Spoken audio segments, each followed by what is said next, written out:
Nathan Richardson had covered a lot of ground in his 28 years. After joining the Army as a mechanic in 2000, and then taking a job as a civilian with the Department of Defense, the Texas native had seen the world. I was working for a travel division at my work. Sometimes you're gone for 6 months, sometimes for 2 or 3 weeks, and it was always somewhere different. I love to travel. I love that life. It was great. Unfortunately, love had taken a back seat to Nathan's travels until one day in November 2008. While working in Kuwait, Nathan happened to catch a glimpse of a buddy's gorgeous redheaded relative. I'm not really into redheads, but thought, she's pretty. She's a relative of mine. Her name was Shannon Rogers, and Nathan found himself desperate to know more about her. Sure. So he was thrilled when his friend set up an email introduction. We just sent emails back and forth, and she seemed like she had everything together. She was a real down-to-earth woman, just real easy to get along with. He was excited. She was pretty, and she was very intelligent. She seemed to be just the right kind of person for him. Through their correspondence, however, Nathan learned the two led very different lives. Shannon said she was a born and raised Georgia peach, a divorced mother of 5, and an up-and-coming actress. She said she was in the show Walking Dead, as well as Drop Dead Divas, I believe, and Vampire Diaries. She wanted to be famous, but I'm a very private person. I'm definitely an introvert. Despite their differences, Nathan was excited when Shannon suggested they meet in person.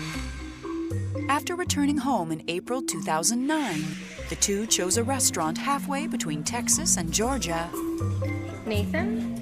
And Nathan wasn't disappointed. Hi. When I first met her in person, I wasn't surprised at all. She was what I expected. I thought she was beautiful. Conversation flowed easily.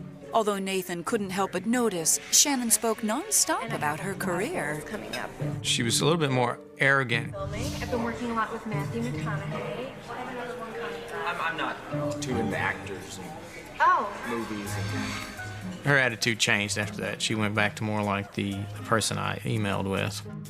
And she was fun. She complimented my personality. Easygoing, no drama, just relaxed. By the end of their date, Nathan knew it would be the first of many. We'd meet in a location that was the same distance for both of us. And other times she would come all the way to Texas, or I'd go all the way to Georgia. Wherever we went, we had a good time. It just seemed so effortless to be in a relationship with her. And Nathan was relieved when he met Shannon's boys, and they all hit it off famously. I had a lot of fun with the boys. Shannon said she got divorced in 2004 because she said her ex-husband was like almost like a monster. So it always made me feel like I should step in and take responsibility as a male role model. By 2011, after 2 years together, Shannon began hinting they should take the next step in their relationship. She said, you know, as an actress, they can do their job from anywhere. It didn't seem to be a problem that she moved to Texas. We were happy for him. We were hoping that she was what we would like to have in our family. Although the circumstances under which those next steps began to unfold were not as celebratory as Nathan had hoped. She called and she said she'd been to the doctor. They did a CT scan and they found something. It's a brain aneurysm. Oh my God. Worried, Nathan rushed to Atlanta to tend to his girlfriend, but was surprised to find her in good spirits. She said that it was supposedly early stages. She was just getting headaches. I'm really fine, But I was more worried about her well-being. Nathan thought the smartest thing to do was move Shannon to Texas right away so he could keep watch over her and the kids. Once she'd officially become a Texan, the young couple decided to make their relationship official as well. That fall, the two tied the knot in Nathan's backyard with close family as witnesses. I loved her, and she had my trust, you know, and I think that just made it that much easier. Nathan was ready to settle into wedded bliss. Instead, his life with Shannon would be anything but blissful, as he found himself cast as the unlikely villain in a plot that would shock the entire country. You're almost like, I can't believe this is happening. And they put handcuffs on me. I thought, what in the world's going on?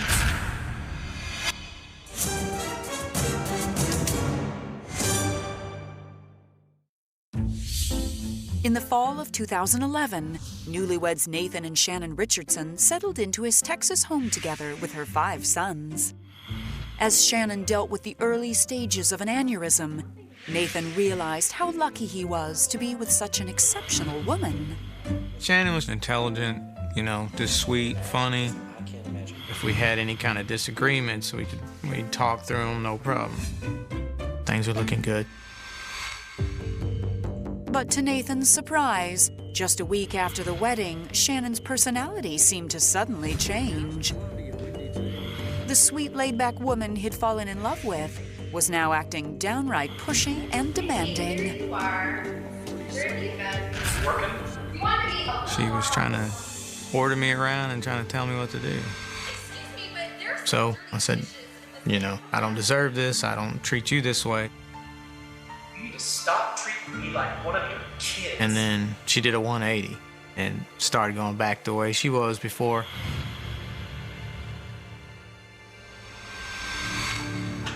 Soon, however, Nathan realized there were other aspects of Shannon's personality he'd never seen while apart. She would start a fight before we went into some kind of public setting or people were going to come over. What are you wearing? What is that? She wanted me to seem like an angry person. Get upstairs and change! And it was hurting me. I feel like I was falling apart. By November 2011, only 1 month into their marriage, Nathan couldn't help but wonder if he had made a mistake. She was deliberately making my life a living hell. I'm getting a lawyer.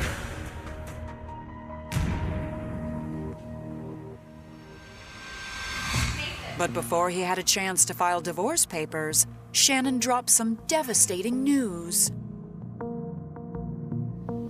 I went to the doctors earlier today, and they told me that I have brain cancer. The way she put it, she wouldn't have much time to live. It was that bad. It was terrible. Nathan couldn't help but wonder if this was the cause of Shannon's erratic behavior.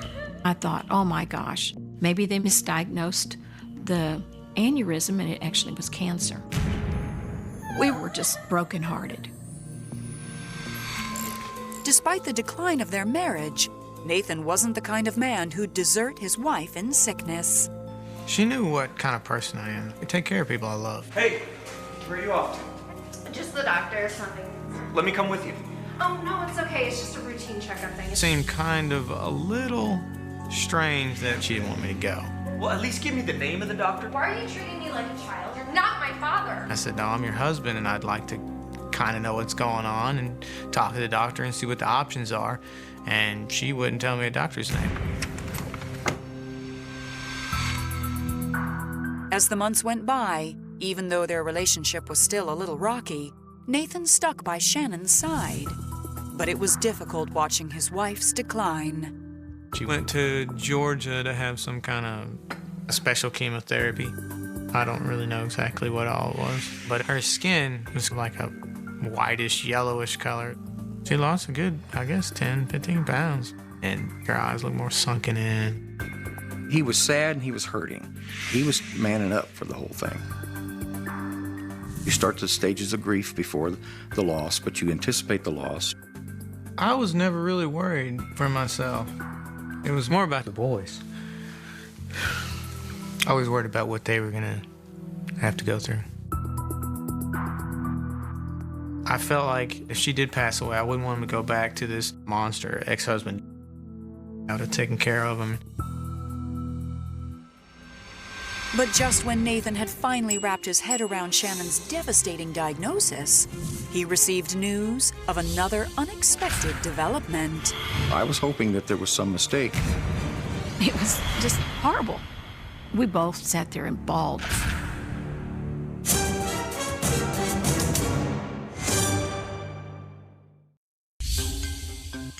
In January 2013, Nathan Richardson was still adjusting to learning his wife Shannon had brain cancer when he received more unsettling news.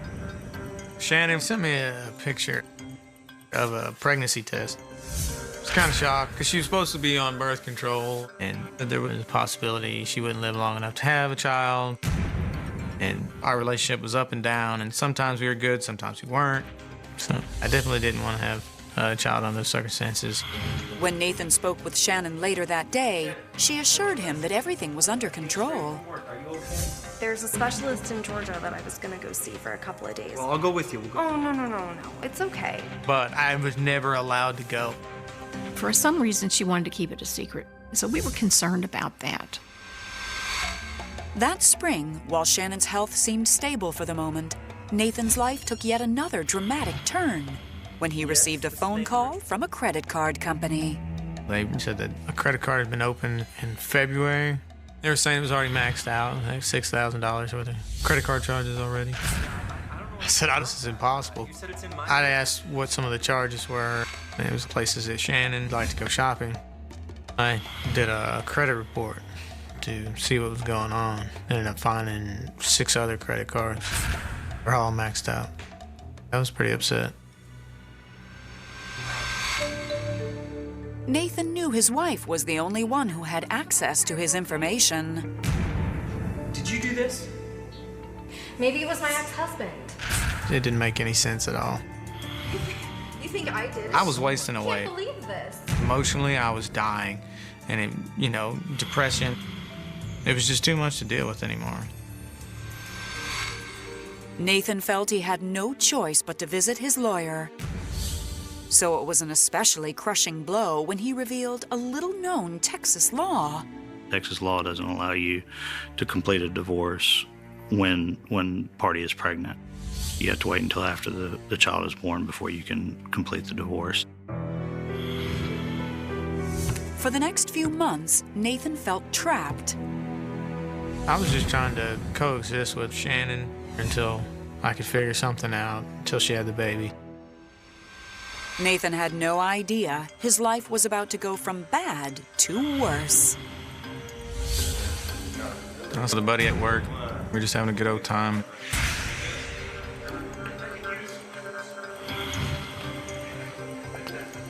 Excuse me. Are you Nathan Richardson? Yeah. He didn't shake my hand. I talked to you for a minute. What's this all about? And I thought, what in the world's going on? And he just put handcuffs on me. What are you doing? What's this all about? Hey, Nathan, what's going on, man? Man, I don't know. And it was just completely shocking. They put me in the back of the car, and I stayed in the car 2 hours. No one would tell me what was going on. I kept asking over and over again. Finally, the FBI showed up and asked if they could search my vehicle. I said, sure. But I was like, what is going on here? Confused and clueless, Nathan was finally led to the security office on base, where FBI agents entered the room announcing this was a matter of national security. He said, somebody's gonna go to jail for a really long time. It was something you see in a movie. On May 31st, 2013, Nathan Richardson was surrounded by the FBI. I was starting to get angry because I didn't know what was going on. Do you know why you're here? Nathan's mouth hung wide open as agents revealed their reason for targeting him. Letters laced with the deadly poison ricin had been sent to several high-ranking officials. The letters were sent to President Obama, Mayor Michael Bloomberg of New York City, and Mark Glaze, who is an anti-gun activist. And the FBI had serious reason to believe Nathan was behind the terroristic threats. I have no idea what you're talking about. I thought it was a really bad joke. It's like your head and your heart, like all of a sudden just have like an attack at the same time. I didn't do anything. FBI and Secret Service agents continued to drill Nathan before he was finally released around midnight. Bloomberg is the man. For the next 3 weeks, Nathan stayed at his parents' while his house was under quarantine, with no word from Shannon. We had 2 FBI agents stay outside the house. It was hard to sleep, it was hard to eat. Luckily, through news reports, Nathan was beginning to piece together what had happened. And with every report, he sank further into shock. It turned out it was Shannon who'd gone to the FBI. Shannon left one morning after he had gone to work. Kids were at school, and she drives to an FBI office in Shreveport. She said, "I think my husband sent these letters," and they had her sequestered away. Shannon was trying to frame me as some kind of backwater, gun-toting, crazy person. She was pretty evil. But a few weeks later, Nathan received a shred of promising news. The FBI had 3 theories. He did it, she did it, or they did it together. And very early on, unbeknownst to Shannon, the FBI followed her, and at some point she made a statement to someone that she was going to run, and they went and arrested her. That's when she confessed to certain parts of what happened, but still claimed that Nathan was involved. Shannon admitted that she had ordered the castor beans online, which she used to make the ricin. She claimed that on the morning of May 20th, 2013, she'd sent all 3 poisoned letters because Nathan had forced her. You don't understand what he put me through. He made me do it. But investigators weren't buying it. There are date and time stamps on computers when you do things, and Nathan had alibis most of the time that anything was happening. And I think that clarified to them who was really involved. On June 7th, 2013, Shannon was charged in federal court with possessing and producing a biological toxin. While Nathan finally knew who had framed him, he struggled with why. I think it was just her way of getting the attention that she's always craved. But it wasn't until Nathan spoke with Shannon's previous husband that he learned the extent of her award-winning acting abilities. She said she got divorced in 2004, which was a lie. She'd been divorced maybe 18 days before she married me. And I'm really glad that And her ex-husband was nothing like what she described. He was non-violent, real nice guy. Nathan's mind raced back to Shannon's brain aneurysm and cancer diagnosis. It was all kinds of deceit and lies, and the FBI told me she didn't have cancer. I think she was just starving herself. She was pretty good at doing makeup, so I wasn't surprised at all. It was just one more angle of control. Nathan now viewed his reaction to Shannon's credit card fraud as the catalyst for her actions. We think she was trying to go back to Georgia before the baby was born with the hope that he would be in jail and she would be able to get his house. I think she thought she had come up with the perfect way to get rid of a husband and get some notoriety. In December 2013, Shannon Richardson pled guilty to all charges. 7 months later, she was sentenced to 18 years in prison, all the while soaking up her 15 minutes of fame. She lives in her own world, and I think this is one of those cases where crazy applies. 18 years, that's a long time for a pretty lady who's not going to look so pretty by the time she gets out. Her love was based off of what you did for me. And it really wasn't love, it was some kind of disease. Today, now that his divorce is official, Nathan has done his best to move on, changing his appearance and his outlook in hopes of a fresh start. I forgave her almost immediately. I don't think a lot of people understand what forgiveness is really all about. It's more about yourself and not the other person. They're not worth the energy it takes to hold on to it. Nathan's much better, much calmer. He's back to being fun. I'm happy. That's the main thing. I hadn't been happy in a long time. I was less like myself when I was with her. And now I'm more like me than I've ever been.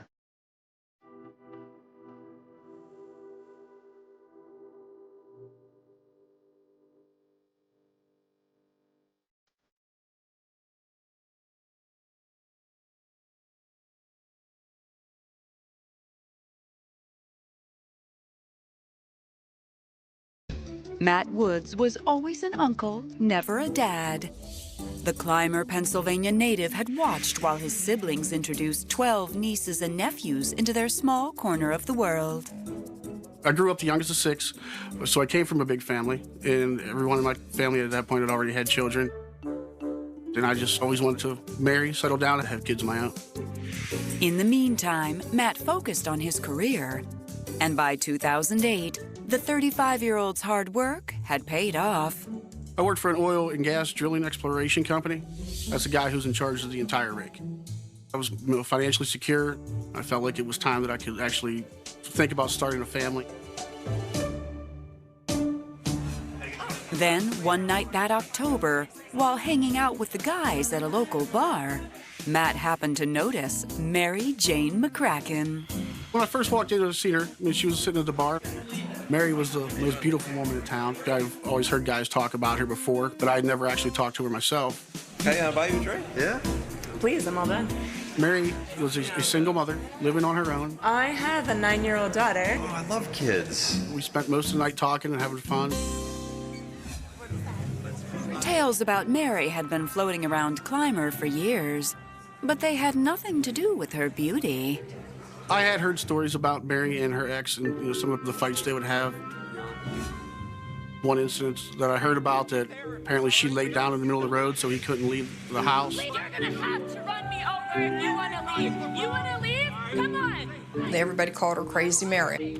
She had a lot of boyfriend problems and a lot of drama. She loved drama. But in the presence of her infectious laugh, Matt saw a very different Mary. I'm Matt. I thought the person that I'm seeing didn't have the ability to be that type of person that people were saying she was. You shouldn't believe all those stories. Oh, yeah? Look pretty normal to me. Thank you. Having lived in a small town his whole life, Matt knew better than to put stock in rumors. I found her to be funny and charming and everything I was basically looking for. With her having an older daughter, I kind of thought that she was looking to settle down, with one guy, and be married. Would you like to go out sometime? I would love that. Yeah. Should I give you my number? Yeah, that'd be great. It wasn't long before Matt was rewarded for ignoring the town talk. We spent a lot of time together. Everything seemed really good. I hadn't had a connection like that in a while. We always seemed to have fun together no matter what it was. Everything that I needed, she would always, take care of. And I liked being there for her in the same way.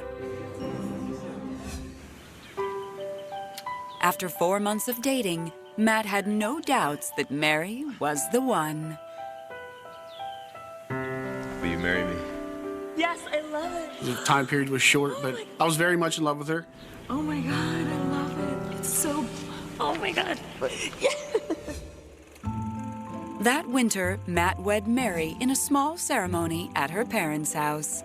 I felt lucky to be with Mary. Everything was perfect. I was happy for him because it seemed like he finally found the one, that he was actually going to be with.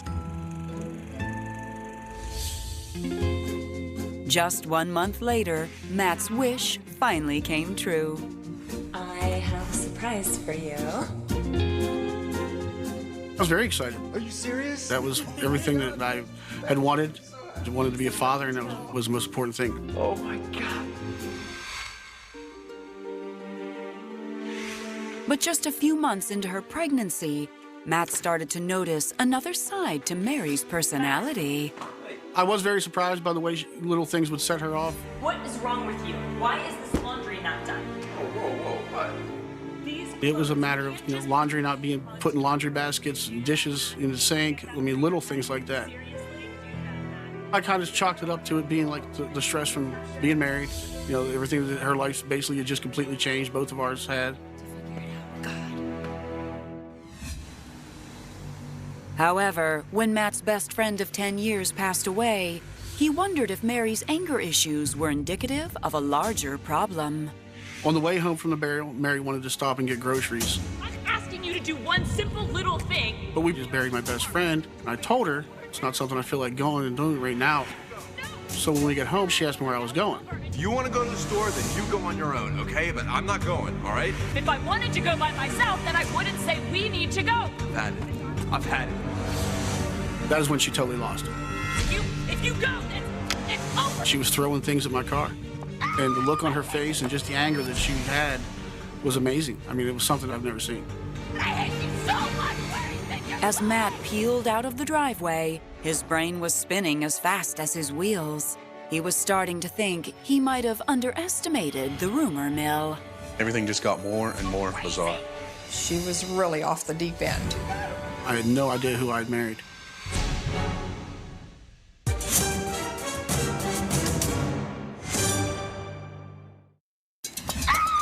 In the spring of 2009, Matt Woods had to escape his home after his pregnant wife, Mary, flew into a rage.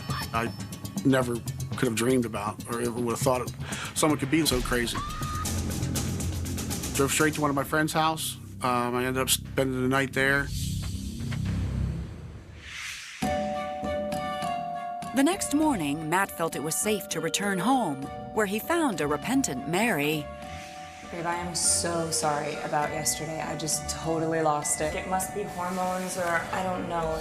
So I kind of thought it was just a one-time deal. Like, okay, she understood how out of line that was, and that'll probably never happen again. I just want us to be together. Me too.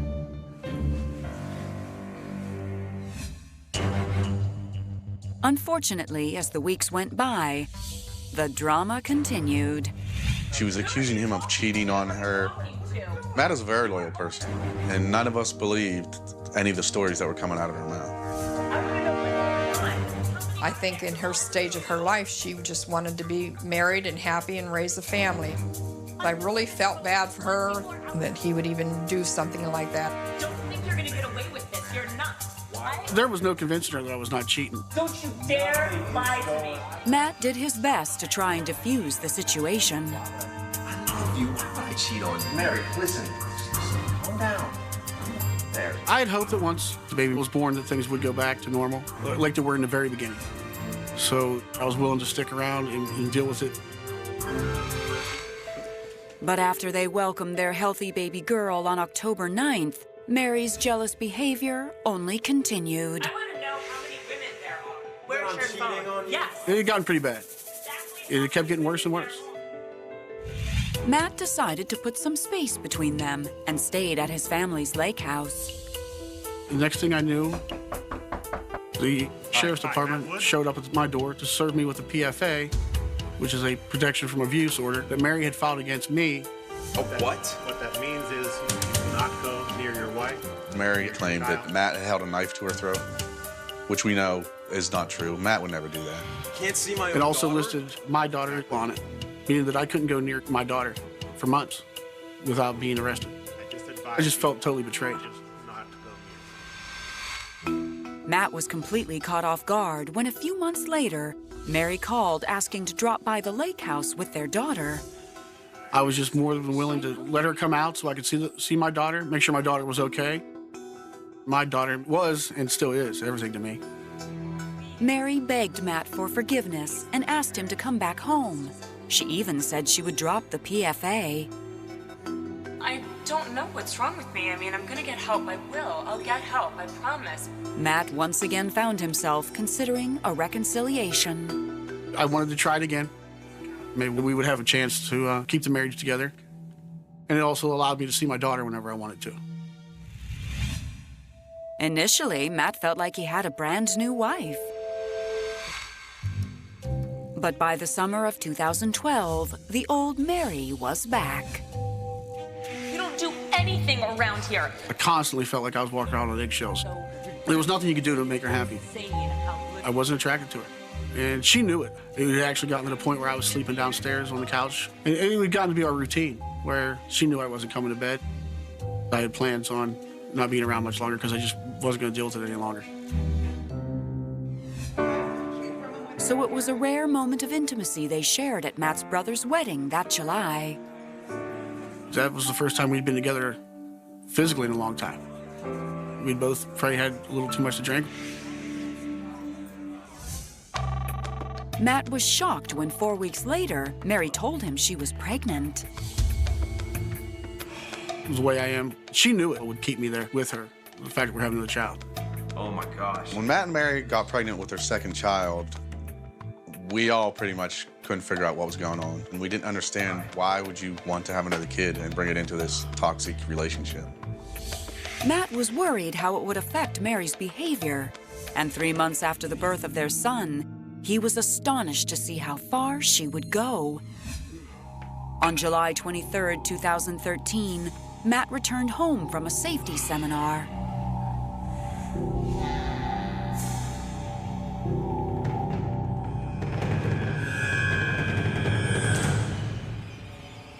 I woke up with her standing above me. God, you make me crazy! I had no idea what she was talking about. She started screaming that she followed me that day and I didn't go to a class. At a loss, Matt went to retrieve the paperwork he'd received for completing the class. But before he could move, Mary pulled her biggest stunt yet. I just could not believe it. You have crossed the line for the last time, buddy! How do you even defend yourself against something that crazy?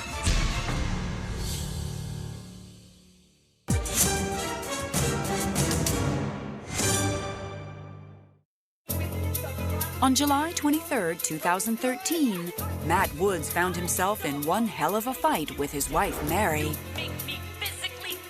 She said that myself and some guys that I worked with were actually renting a house and we'd go there and make porn movies. And we were putting it on the internet. What is going on with the film and the prostitutes and the... Mary insisted she had evidence. Oh my God, you are insane. She just kept on with the accusations. She claimed that we had expensive cameras and that it was a wardrobe department and actually we were hiring people to make these movies for us, doing all kinds of crazy stuff. At that point, I started walking towards the door. I am out of here. Oh, okay. Unfortunately, Matt's unwillingness to fight only further enraged Mary. She just came at me, punching me. Mary, stop it! Ripped my shirt off. She said she was going to ruin my life. I made my way out the door, and at that point, I just decided I was going to call 911. But Mary beat him to it. I need police right away. When the police arrived, Matt did his best to explain what had happened. She started attacking me and just clawing at me. I was defending myself. The next blow Mary delivered stung worse than any fist could. Mary actually accused me of touching our daughter. She does it when she's in the tub. Where are you going? I just got so angry that I started to shake. It was like a kick in the stomach. After giving their statements, Matt and Mary ultimately decided not to pursue charges. I just want to get away from her. I just want to leave right now, okay? That's probably a good idea. I did feel bad leaving the kids, but I had to. It was just going to escalate into something even worse. Mary told me that he was running an escort service. He was making porn movies. I thought that was totally disgusting. For the next few weeks, Matt stayed at the lake house, but desperately missed his kids. He was very depressed, and he became really withdrawn. Kids are his world. I mean, everything he does is for his kids. Unfortunately, when he returned home to see them, Mary refused. Go away. 2 days after, I got a call from the sheriff's department. Hello? The deputy said Mary had filed another protection from abuse order against Matt, claiming he was threatening her. She said what? She said she didn't feel safe with me coming around the house and being around the kids. I couldn't believe this was happening. A few weeks later, a hearing determined that the PFA would stay in place for the standard term of 3 years. Matt couldn't go near the house or Mary, but was allowed supervised visits with his children. She absolutely was keeping me from my kids. That was the only leverage at that point she had, and she knew what to do with it. And Mary wasn't finished just yet. On August 15, 2013, when the phone rang, Matt wasn't surprised at all to find a police officer on the line. His first question was, did I have any idea what my wife was accusing me of? Matt's mind immediately flashed back to Mary's child abuse claims. Touches our daughter.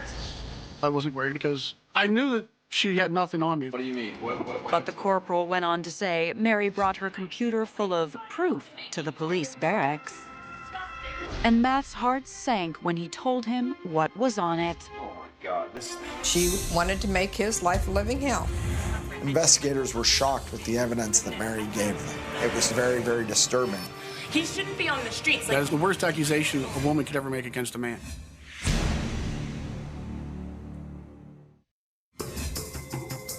On August 15th, 2013, Matt Woods was in shock when police told him what his estranged wife, Mary, was accusing him of. I need to file a complaint against my husband right away. She made a claim that I had been doing things on our computer at home that led her to get on the computer. She happened to come across these pictures of child pornography. She was claiming one was one of my nieces and one was my daughter. These awful images were downloaded by my... Investigators gasped as they discovered 43 disturbing photos on the computer. The images were some of the most vile images of child pornography that I've ever seen in my career. He is a psycho. You guys... Mary indicated that it was her husband that had not only downloaded these materials, but that Matt had created child pornography using their own children and images of their children. Definitely the worst accusation a woman could ever make against a man is that he's a child molester or a pedophile. I was in total shock that she would take it this far. When Matt met face-to-face with the corporal, he thought for sure they were going to lock him up and throw away the key, which is why he was entirely shocked when instead, the corporal revealed he had suspicions about Mary's story. When we were trying to corroborate and check things, it just didn't make a whole lot of sense. The images were downloaded onto the computer at dates that were after Matt Woods had removed himself from the Merrill residence and did not have access to the computer. You could not identify who the person was, let alone whether it was her child or someone else's child that was being depicted. I wasn't home when these... Very early on, we believed that there was more to the story than what she was giving us. He's involved in making pornographic movies with his brother, using prostitutes. And it became very evident the allegations just were not accurate.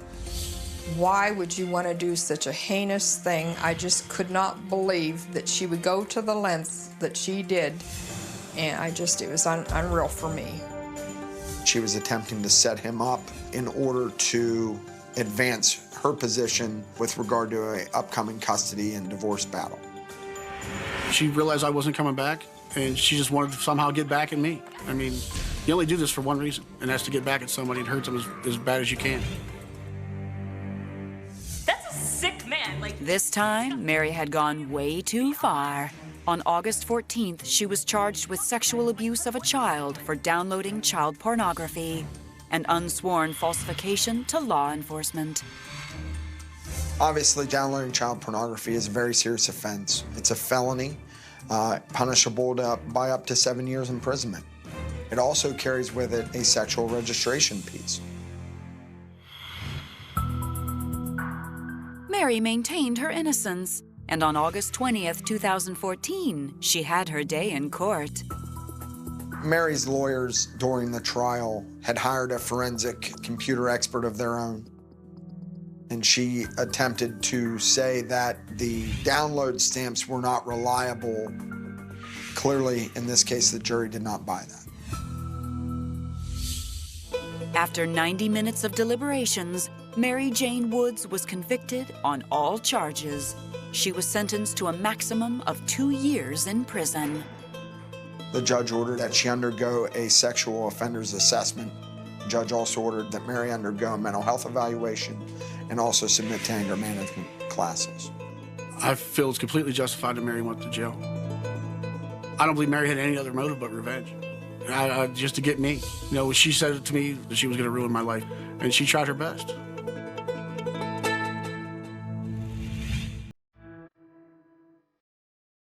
Today, Matt counts his blessings that the law was on his side. He hopes to show that even the strongest men can fall victim to abuse. There was obviously red flags that I ignored. I tried to make things work and hope it would change. But I should have been more willing to walk away in the very beginning. Sadly, eventually, I found out why people call her Crazy Mary. Matt's scars are beginning to heal. He refuses to let his ordeal keep him from his dreams of having a loving family. Matt is doing a lot better now that the conviction's behind him. He gets to see his kids more. He doesn't have to deal with her. Mary took a lot of time away from me with my kids, and really just a lot of peace of mind. I want going forward for me and my kids to have a normal life.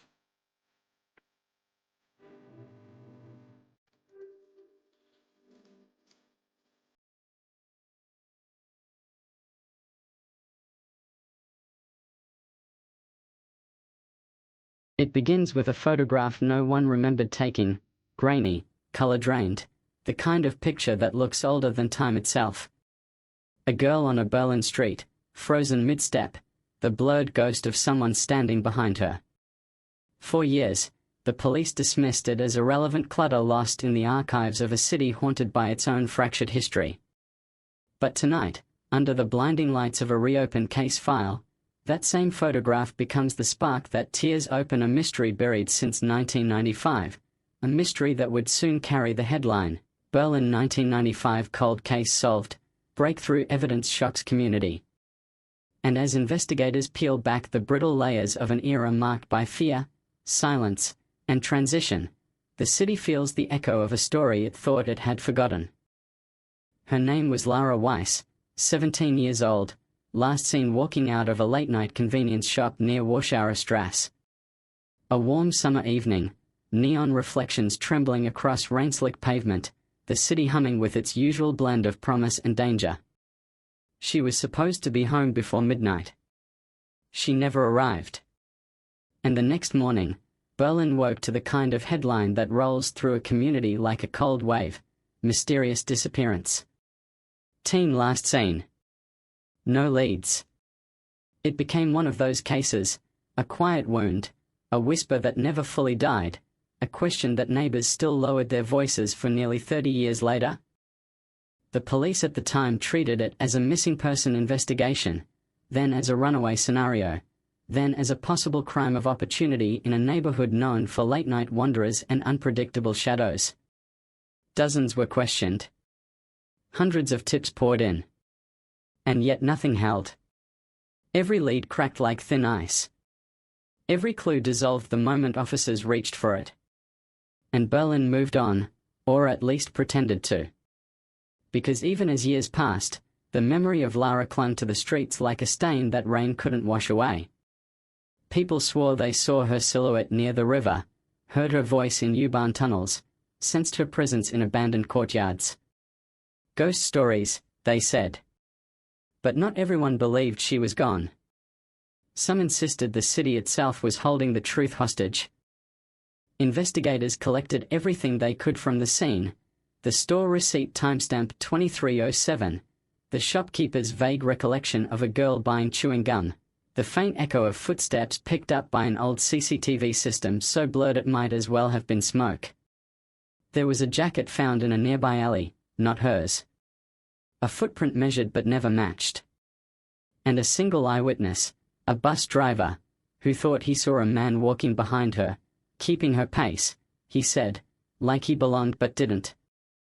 That detail alone gave birth to countless theories, none strong enough to survive the scrutiny of a city demanding certainty. But the investigation faltered for reasons deeper than lack of evidence. Berlin in 1995 was a city still reassembling its identity, walls freshly down, systems merging, agencies struggling to bridge bureaucratic divides that ran deeper than concrete. Files were misplaced. Photos mislabeled. And somewhere along the line, the case slipped through the cracks of a system overwhelmed by its own rebirth. By the early 2000s, it was officially classified as a cold case. Unsolved. Dormant. A wound sealed with paperwork. Yet no one expected what surfaced decades later. A chance discovery, a forgotten envelope, a photograph that didn't match any report. It emerged during a routine digitalization of old archives, pulled from a dusty drawer in a police storage room scheduled for demolition. The technician who found it described an immediate chill, the kind that doesn't come from fear but from recognition. Because the girl in the picture, caught in the soft bloom of yellow streetlight, was indisputably Lara Weiss. And behind her, barely distinguishable but present enough to raise every alarm in his body, stood the blurred outline of a man. What made the discovery electrifying wasn't the image itself, but the date printed on the edge, 23:09, 2 minutes after Lara left the store. The photograph placed her somewhere no witness had ever mentioned, on a street that wasn't part of her regular route home. And the man behind her, faceless, silent, undefined, became the focal point of a question that had been dormant for 29 years. Who was he, and how had this photograph vanished from the investigation? When news of the discovery leaked internally, a tremor ran through the department. A cold case many officers had never heard of was suddenly revived, pulling the past into the present with the force of a siren. Detectives described the moment the image appeared on the briefing screen. The room fell silent, as if everyone sensed they were staring at something that shouldn't exist. A missing piece. A suppressed truth. Or a mistake that had cost a girl her life. The reopening of the case shook the community in ways no one predicted. Berliners who remembered the original headlines felt old fears return like ghosts stepping out of the fog. Neighbors who once lived near the scene came forward with recollections they hadn't shared in decades. Some spoke of strange noises that night. Others remembered a man lurking near the construction site across from the store. A few mentioned a small white car seen idling at the corner, engine on, headlights off. None of these memories had been recorded originally. Investigators now wondered whether they had been shared back then but lost in the bureaucratic chaos of the era. And yet, the atmosphere wasn't just one of dread, it was of revelation. A city famous for its secrets was about to confront one more. Forensic analysts enhanced the photograph, using modern software that didn't exist in 1995. They sharpened edges, stabilized shadows, isolated reflections in puddles. And slowly, the blurred silhouette behind Lara took on shape, not a clear face, not enough for identification, but enough to suggest height, build, and the presence of something metallic near his right hand. A glint. A reflection. Possibly a watch. Or a ring. Or something else, something investigators couldn't name but felt uneasy about. They enlarged the frame again. And then again. What they found wasn't an answer. It was a question sharpened into a blade. Because on the far right, partially cropped, almost invisible, there was a second figure. Smaller. Lower. Almost crouched. At first, analysts dismissed it as distortion. A trick of motion. But after multiple renders, after filtering noise and correcting angles, it became clear. Another presence had been there that night. And it was watching both Lara and the man behind her. The discovery hit investigators like a shockwave. Two figures. One missing girl. And a photograph hidden for nearly 30 years. Someone had captured that moment deliberately. Someone had stood there, aimed the camera, and clicked the shutter at precisely the instant Lara stepped under the streetlight. Which meant someone, long before police ever reached the scene, had witnessed everything. But who? And why had the photograph vanished?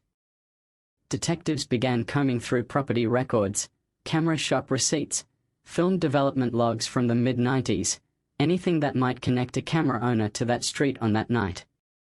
Meanwhile, the community buzzed with theories, rumors, and whispered confessions of old suspicions. People who had stayed silent for years suddenly spoke of neighbors who moved away too quickly, of men who changed their routines after Lara disappeared, of a stranger who had been renting an apartment overlooking the street that summer and vanished right after the investigation began. But nothing stirred as much unease as the possibility that the photographer might still be alive. Watching. Waiting. Living somewhere in Berlin with answers locked behind their silence. Investigators noted another chilling detail. The photograph appeared to have been taken from waist level, not eye level, as if the photographer didn't want to be noticed. This suggested intent, deliberate surveillance, not accidental capture. The team pushed deeper into the enhancement. They studied shadows. Lamp placement. Angle of Lara's stride. And then a forensic specialist spotted something everyone else missed, a reflection of the photographer in the metal panel of a street sign behind Lara. Barely there, but unmistakable. A reflection of a figure wearing a hood. Not a hat. Not a coat collar. A hood drawn tightly forward, obscuring the photographer's face entirely. That was the moment investigators realized the case was no longer just about Lara's disappearance. It was about someone who documented it. Someone who wanted a record of that night. Someone who kept that photograph out of the police's reach for decades. And now, as modern forensic teams assemble the elements of a past long buried, Berlin braces itself for the next headline, because whatever truth lies behind that hooded reflection has been waiting nearly 30 years to surface, and the city can already feel the ground shifting beneath it.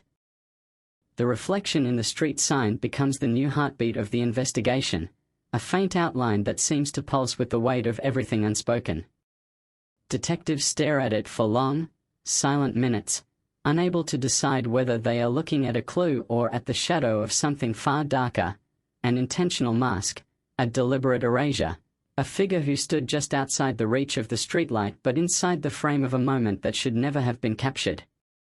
And as they watch the grainy hooded silhouette bleed into clarity, an unsettling question forms like a bruise beneath the surface: was the photographer documenting a crime or participating in it? Forensic technicians push the image as far as the software allows. They isolate the glint of metal, trace the curve of the hood, follow the faint outline of fingers gripping the camera at waist level.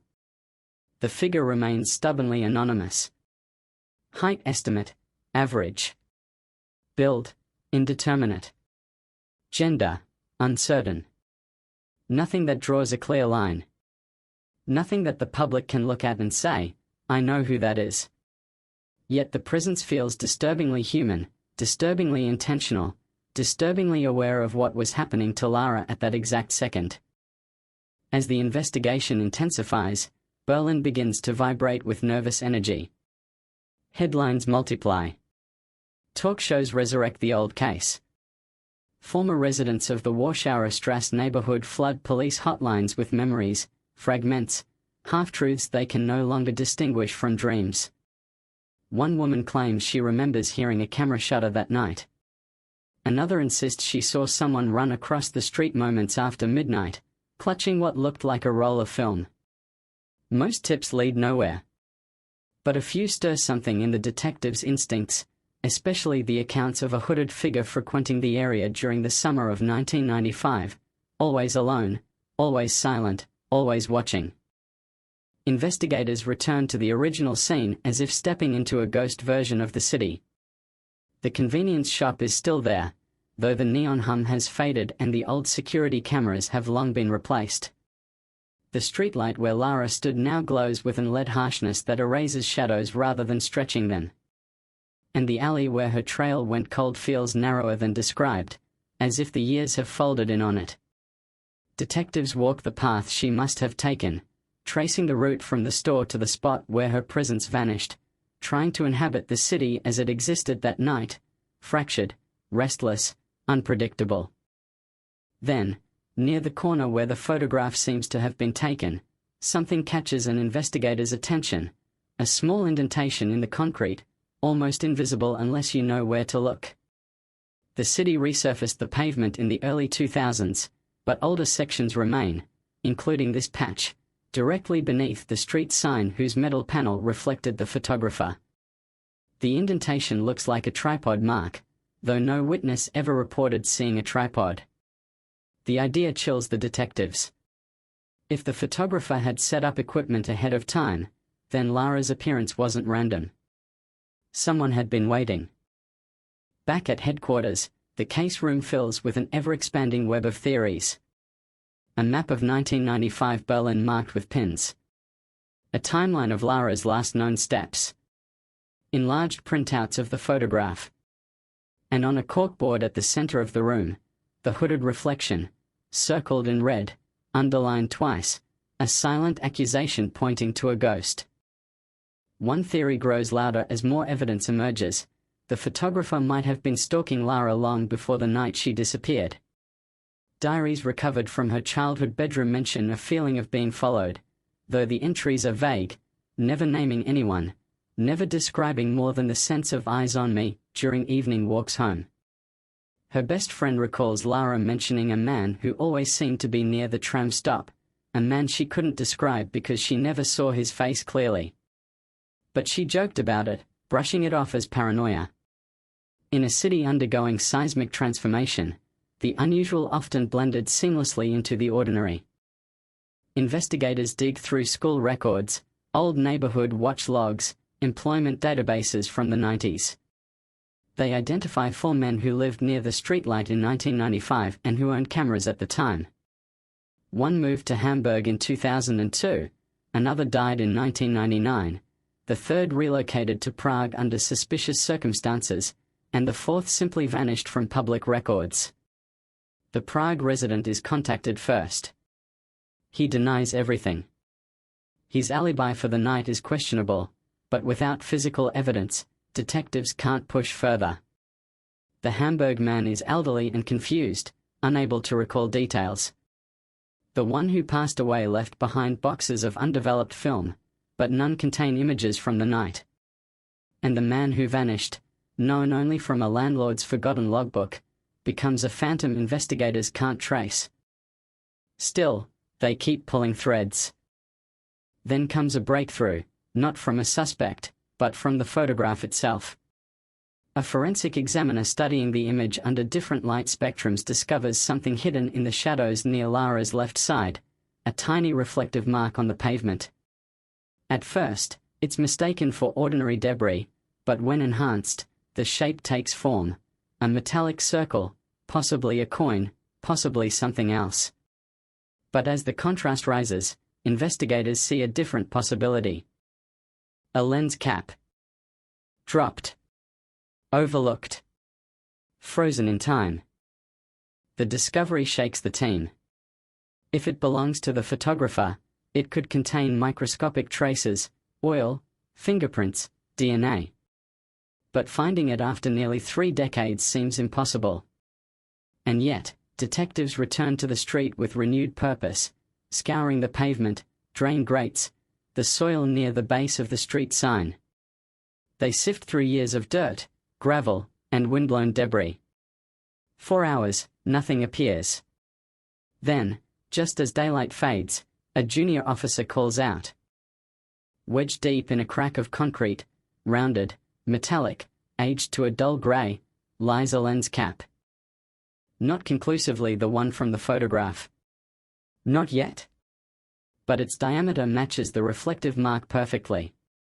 Investigators lift it carefully, as though retrieving a relic from a sacred site. They seal it, label it, rush it to the lab. And suddenly the entire case feels alive again, pulsing with the possibility that the person behind the camera left more behind than a photograph. Berlin reacts instantly to the news leak. Social media explodes. Former classmates of Lara post tributes. Reporters gather near the old convenience store, recounting the disappearance with new urgency. Residents express shock at the idea that vital evidence might have been lying in the open for so long. And beneath the noise, a darker current flows, the possibility that the photographer might still be nearby, reading the headlines, waiting for the truth to surface. While DNA tests begin, detectives refocus on the timeline. The photograph was taken 2 minutes after Lara left the shop. The hooded photographer was positioned at an angle that suggested anticipation, not coincidence. The second crouched figure remains enigmatic, too distorted to interpret, yet impossible to ignore. And the blurry man walking behind Lara remains unidentified. 3 presences surrounding one girl at nearly midnight. 3 threads woven into a single moment, captured forever in a frame no one was supposed to see. Investigators consult behavioral analysts, who describe the scene as pre-event positioning, a term used for offenders who stage themselves before abducting a target. That idea ignites a new wave of urgency. If the photographer was part of the crime, the blurred follower might have been an accomplice. And the crouched shadow, a lookout. 3 rolls, 3 movements, one coordinated act. But the behavioral unit introduces another hypothesis. The photographer might not have been part of the crime at all. They might have been documenting something they didn't understand, following a hunch, or even investigating someone else. The blurred man behind Lara could have been the real threat, and the photographer a witness too afraid to come forward. Perhaps the photograph vanished not because someone hid it, but because the photographer never intended for it to be found. This theory unsettles detectives in a different way. If the photographer wasn't the culprit, then they might have spent decades living with the knowledge of what happened, burdened by guilt or fear, watching Berlin forget what they remembered vividly. The DNA results arrive faster than expected, but they raise more questions than they answer. The lens cap does contain trace genetic material, but it belongs to two different individuals. One partial profile belongs to a woman, though degraded beyond identification. The second profile is incomplete, male, and does not match anyone in the national database. Not the Hamburg suspect. Not the Prague suspect. Not the deceased one. Not anyone questioned in 1995. A ghost profile. A man who walked the city without ever leaving his name behind. Detectives pin the profile above the hooded reflection. They stare at it, knowing they are looking at the same person, the same hands that held the lens cap, the same eyes hidden beneath the hood. They have a genetic shadow, but no identity. As the city holds its breath, investigators widen the search perimeter. They examine old rental logs, employment forms, police records from the mid-90s. And slowly, one detail returns again and again. A witness report from 1995 describing a hooded man often seen photographing street corners late at night. The report was filed 3 times but dismissed as harmless, categorized under urban hobbyists. No name was given, just a description: average height, quiet, always looking down, camera always in hand. And one more detail, easily overlooked but now blindingly important. He always wore gloves. A photographer with gloves leaves no fingerprints. A hood conceals his face. A downward angle hides his eyes. A tripod indentation hints at planning. A lens cap dropped in haste suggests panic. And as detectives piece these fragments together, a chilling realization forms. This man may have been documenting people for years. Not just Lara. And somewhere in Berlin, hidden in a drawer, a box, a forgotten storage unit, there may be hundreds of photographs, each capturing someone who never realized they were being watched. As the night deepens, the case file grows heavier. The hooded photographer is no longer a shadow. He is a presence pressing against the city's memory, shaping the investigation with silent, meticulous cruelty. And although detectives do not know his name, they can feel him stepping closer, frame by frame, as if he is emerging from his own photographs, ready to confront the truth he left behind. The discovery of the lens cap changes the air inside the investigation room. It feels as if the city itself has inhaled sharply, waiting for whatever truth is about to surface. Detectives lean over the table where the object rests under glass, just a small, ordinary piece of metal, but heavy with the weight of 29 years. A cold artifact, a fragment of the hooded photographer's presence now materialized, no longer confined to a grainy reflection in a street sign. As they examine it, the room fills with a new tension, a current of urgency that seems to hum between fluorescent lights and the quiet ticking of the wall clock. Something is starting to break open. Something that had resisted every attempt to be understood. Analysts return with another detail. The lens cap belongs to a camera discontinued in the late 80s, a model known for its cult following among street photographers, people who preferred anonymity, shadows, and candid captures. The model was common in West Berlin before reunification but grew obscure by 1995. Only a small group of enthusiasts still used it, most part of underground photography clubs that blurred the line between art and surveillance. Investigators begin searching old club registries, newsletters, private exhibitions in abandoned buildings, gatherings advertised only by word of mouth. A world that thrived in the cracks of the city during years of transition.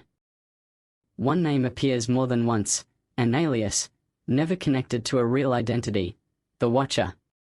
He was known for photographing people at night, capturing moments of vulnerability, stillness, or fear. No one remembered his face. No one knew where he lived. No one even knew his real voice. He submitted his photographs anonymously, dropping them in metal boxes at underground galleries, sometimes accompanied only by a handwritten note, for the archive of the unseen. In the mid-90s, he vanished from the scene entirely. Some believed he moved to another country. Others believed he died. And a few whispered that he had been arrested for something terrible, though no record of such an arrest existed. Detectives' attention turns sharply to this alias. The Watcher. A hooded figure. A discarded lens cap. A tendency to photograph strangers under dim streetlights. The pattern forms like a constellation, not yet complete, but unmistakably guiding them towards something larger. Something that might explain why Lara Weiss's last known moment was captured so deliberately. But before they pursue the lead further, another piece of evidence arrives, this time from the convenience store where Lara was last seen. A retired employee, after seeing the headlines, contacts investigators with information he had never shared. Back then, he says, the store had an old cash register with a memory function that automatically backed up transaction logs onto a magnetic tape each night. He believes he still has a few tapes from 1995, kept inside a box during a store renovation years earlier. He never turned them in because he assumed they were useless after the investigation cooled. But now, with the case reopened, he feels compelled to hand them over. When detectives play the tape corresponding to the night Lara disappeared, the static whine of aged magnetic storage fills the room. Data corruption is severe. Numbers glitch, timestamps flicker. But then, through the distortion, a sequence stabilizes. 2307, chewing gum. 2307, camera batteries. Camera batteries. A detail missing from every official record, a purchase never attributed to anyone in the original witness statements. Someone bought camera batteries at the same moment Lara was in the store. Detectives freeze the playback. The room tightens. If the hooded photographer was inside the store that night, standing only a few feet from Lara, then the entire timeline shifts. The idea that the photographer was merely observing collapses. He might have selected her inside the store, followed her outside, and prepared his equipment before capturing the moment she stepped under the streetlight. And if the second crouched figure was part of the scene, then the act was coordinated. Investigators search for any receipts or purchase logs that might link the batteries to a credit card or customer number, but the store accepted mostly cash in 1995, and the old system has no individualized record. Still, one fact becomes undeniable. Lara and the photographer were inside the same building moments before the photograph was taken. And the batteries suggest the photographer was preparing for something, not documenting random street life. The discovery resurfaces another detail from old witness testimony. A customer who visited the store earlier that night reported seeing a man wearing a hood pulled low, standing near the magazines, not browsing, not moving, just watching the reflection of the store interior through the glass freezer doors. At the time, the description didn't stand out. Berlin was full of people who hid behind their clothes, their silence, their uncertainty. But now the memory sharpens with new relevance. Detectives assemble a composite timeline that stretches from 2250 to 2310. Lara enters the store. The hooded man is already inside. He buys nothing at first, then purchases batteries just seconds before Lara completes her transaction. They leave within a minute of each other. 2 minutes later, the mysterious photograph captures them on the street. What investigators still can't understand is the identity of the second figure, the crouched shadow near the edge of the photograph. Theories shift as they enlarge the image again and again. Some believe it could be a child. Others think it might be someone tying their shoe. But the posture is wrong for both, too angular, too deliberate, too stationary. As if the figure were waiting for a signal. The behavioral analysis team proposes a chilling theory. The crouched figure might have been controlling something, an object, a vehicle, or even a hidden camera setup. But no evidence of such equipment appears in the image. Still, investigators can't dismiss the notion that the second figure was not a passive witness but an active participant in whatever happened next. Days pass, and Berlin's atmosphere thickens with speculation. Radio hosts discuss the watcher theory. Citizens gather around street corners, pointing at old buildings as if they conceal hidden darkrooms. Internet forums resurrect the case with obsessive fervor, debating whether the photographer was an artist, a stalker, a killer, or something more elusive. And as the public grapples with the possibility that the case may soon be solved, detectives push through the noise, consumed entirely by the need to identify the hooded figure. Then, late one evening, something unexpected emerges from the digital enhancement team. Using a reconstruction algorithm typically applied to motion-blurred faces, they analyze the blurred man walking behind Lara.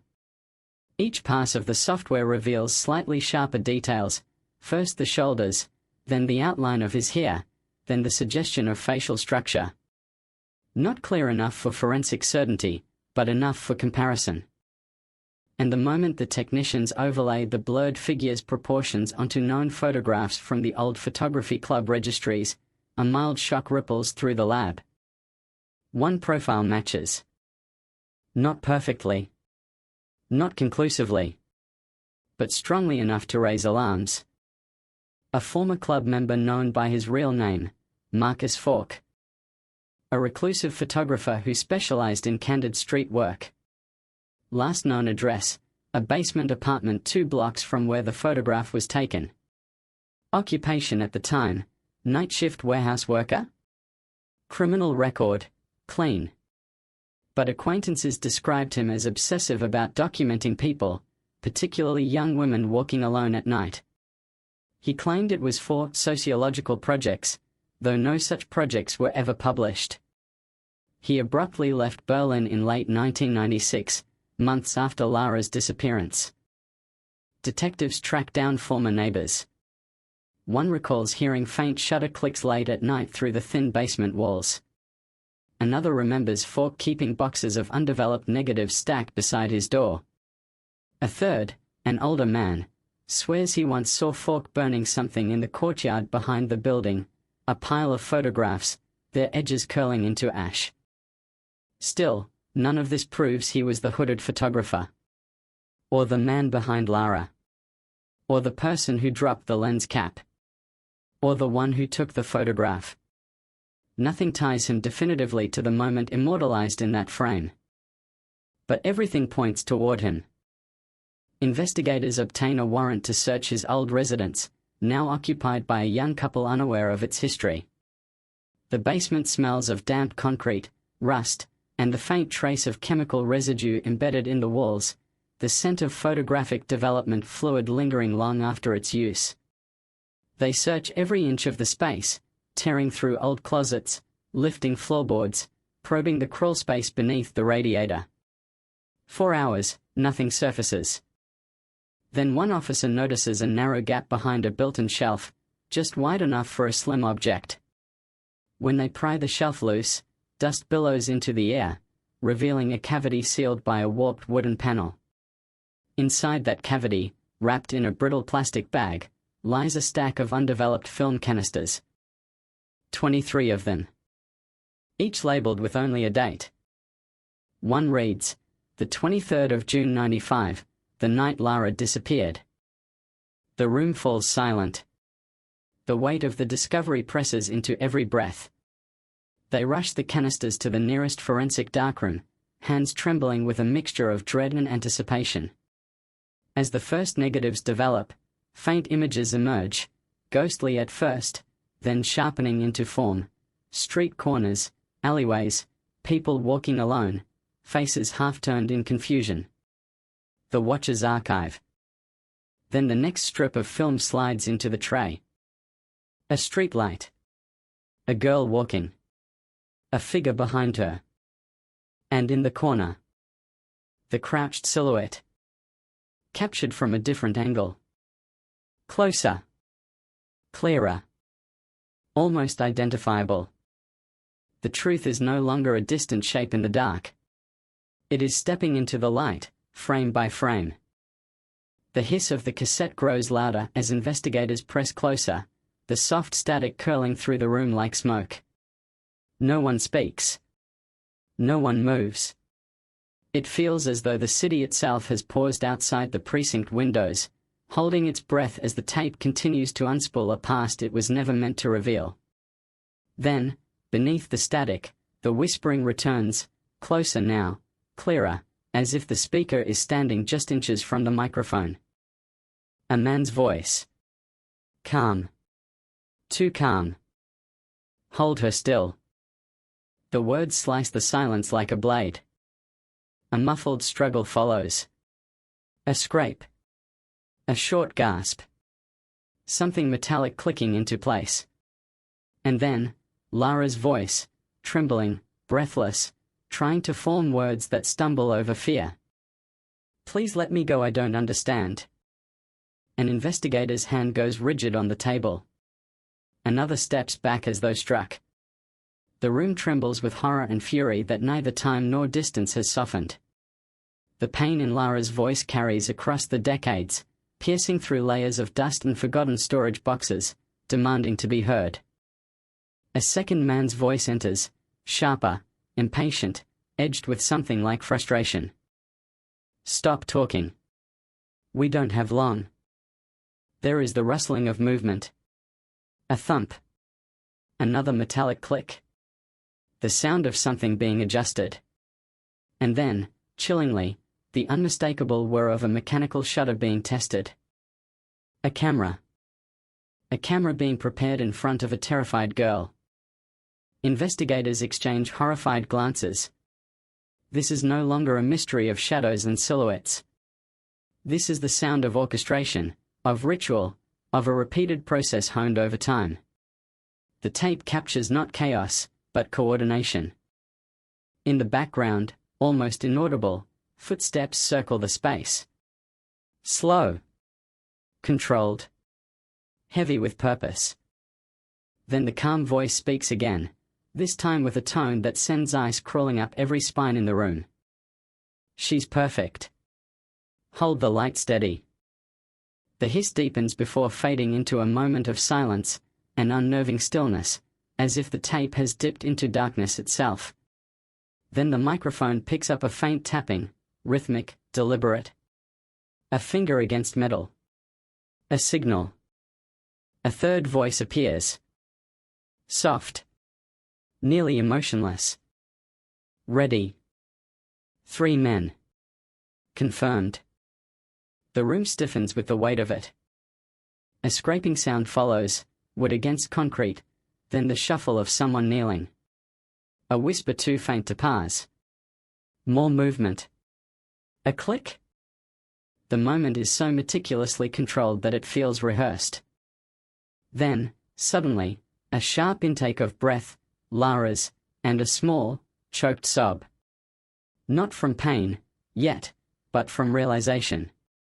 From the knowledge that the men around her aren't confused or opportunistic. They aren't trying to rob her or intimidate her. They're preparing something. And she is the center of it. The second man, the sharp-voiced one, speaks again, voice taut. Make sure the angle matches the test. The calm voice replies. It will. Begin. Another shutter click. Then another. Adjustments. Breathing. One of the men mutters something inaudible. A quiet laugh surfaces, a terrible, breathy sound that doesn't belong to any sane human being. Investigators feel it in their bones. They are listening not just to a crime, but to the blueprint of a ritual. Suddenly, the tape distorts. Static swells. A ripple of interference washes over the audio like a wave. For a moment, nothing is clear. Voices warp, fade, then return. And then something unexpected emerges, a sound no one anticipated. A distant horn. A vehicle. A passing car, maybe. Something from the world outside, intruding into the horror. Whatever the men were doing, they stop. The calm voice tightens. Hurry. We're exposed out here. The sharp voice snaps back. I told you this spot was too risky. A scuffle. A clatter. The movement becomes frantic. Not panicked, but accelerated. Purposeful. Rushed. Lara's voice breaks through the noise. Please, please, somebody. Her cry is cut short. A rough sound follows, hands over her mouth. Her breathing becomes muffled, rapid. Someone speaks in a low whisper near the microphone, too soft to decipher. But one word rises clearly above the static. Lift. Another thud. The sound of something heavy being moved. A liquid slosh, ambiguous, terrible in its uncertainty. Then, footsteps. Running. Multiple directions. A door slamming? A gate? The environment seems to shift abruptly. The acoustics change, becoming hollow, echoing. They are moving her. Moving equipment. Relocating. Investigators exchange horrified looks. They've been assuming the streetlight scene was the primary location. But the tape suggests something else, that Lara was moved before anything irreversible happened. That the photograph might not have captured the moment of abduction itself, but only the staging of it. And then, in the middle of the tape, an unexpected sound. A fourth footstep. No. Something dragging. A scrape like fabric over pavement. Then, a voice none of the analysts have heard before. Hoarse. Older. Roughened by age or exhaustion. You too. This way. A fourth man. A fourth presence.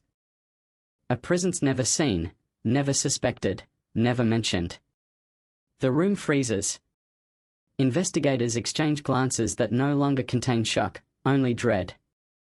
If the cold case was once a puzzle of two suspects, then three, the picture is no longer a triangle. It's a web. The man's voice is deep. Commanding. He doesn't argue. He doesn't hesitate. He gives instructions with the calm certainty of someone who has done this before. Someone in control. The younger men obey him without question. Another camera shutter fires. Then, something drops near the microphone. A clink. Metallic. The same sound the mounting pad made in the evidence room when it fell from its cloth wrapping. And then comes the quietest moment of the entire tape. Lara whispering. Why are you doing this? Not shouting. Not pleading. Just a single question, carried by despair. A question she somehow knew would not be answered.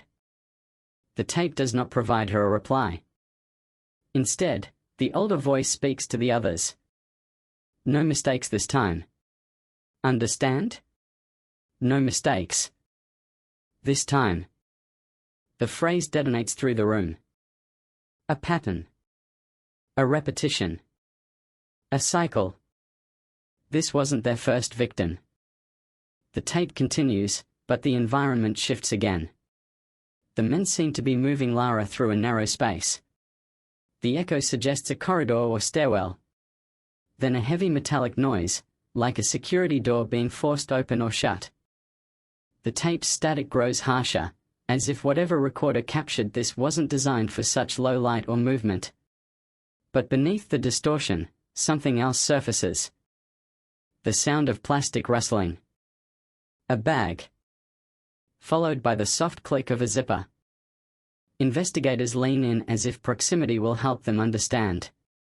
But the sounds are muddled, ambiguous, terrifying in their implications.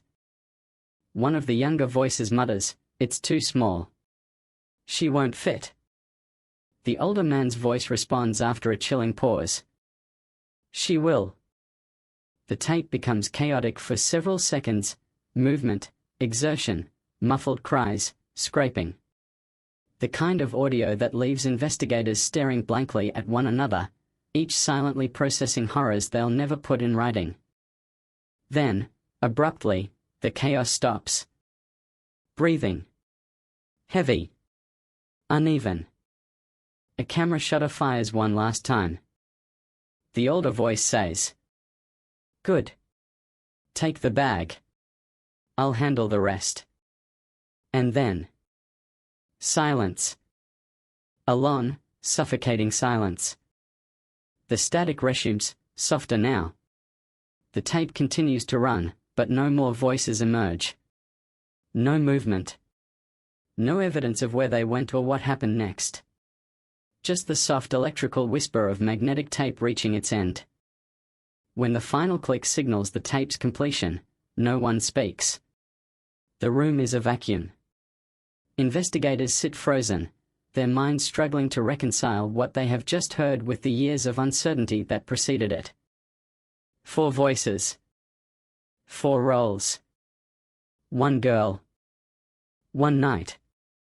1 city unwilling to acknowledge the idea that a coordinated group of men may have been hunting within its borders. 1 detective finally breaks the silence. "We aren't looking for a killer," she says quietly. "We are looking for an organization." The thought lands like a blow. Because if an organization was involved, then the cold case of 1995 was never truly cold. It was protected. Maintained. Shielded by absences too perfect to be coincidence.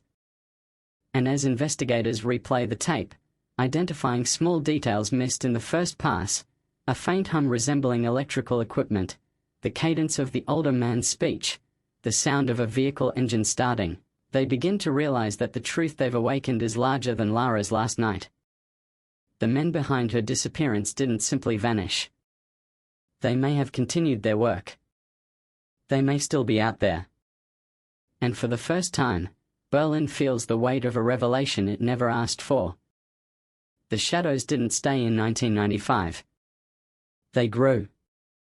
The tape ends, but the silence it leaves behind is louder than any scream. Investigators sit motionless, as though the room itself has been pulled underground, swallowed whole by the weight of what they've witnessed. 4 voices. 4 distinct presences. And a girl whose last words echo through the speakers long after the recorder has stopped. No one dares breathe too loudly, as if breaking the silence might break something fragile, some invisible barrier barely holding back a flood of truths too devastating to confront at once. Then, slowly, like a room returning to itself after a shattering revelation, the motion begins again. A chair scrapes. A pencil rolls. Someone exhales sharply through their teeth. A detective wipes her eyes, not from emotion but from the shock radiating through her nerves. The supervisor steps forward and orders the tape played again, this time through specialized audio software designed to separate frequencies, isolate background tones, extract the smallest buried clue from layers of noise. The room shifts into a new kind of tension. Not horror. Not disbelief. Determination. The audio technicians work quickly, feeding the file into the spectral analyzer. The tape's hiss transforms into jagged blue waves, the voices rising in orange peaks, each footstep a subtle vibration in the dark spectrum. And beneath it all, the technicians detect something no one heard consciously the first time. A hum. Very low. Very steady. Mechanical. Not a car. Not a street lamp. Something else. The hum persists throughout the entire second half of the recording, growing louder when the men move Lara into an enclosed space. One technician isolates the frequency. The waveform shifts, revealing a fixed pitch that never wavers. A generator.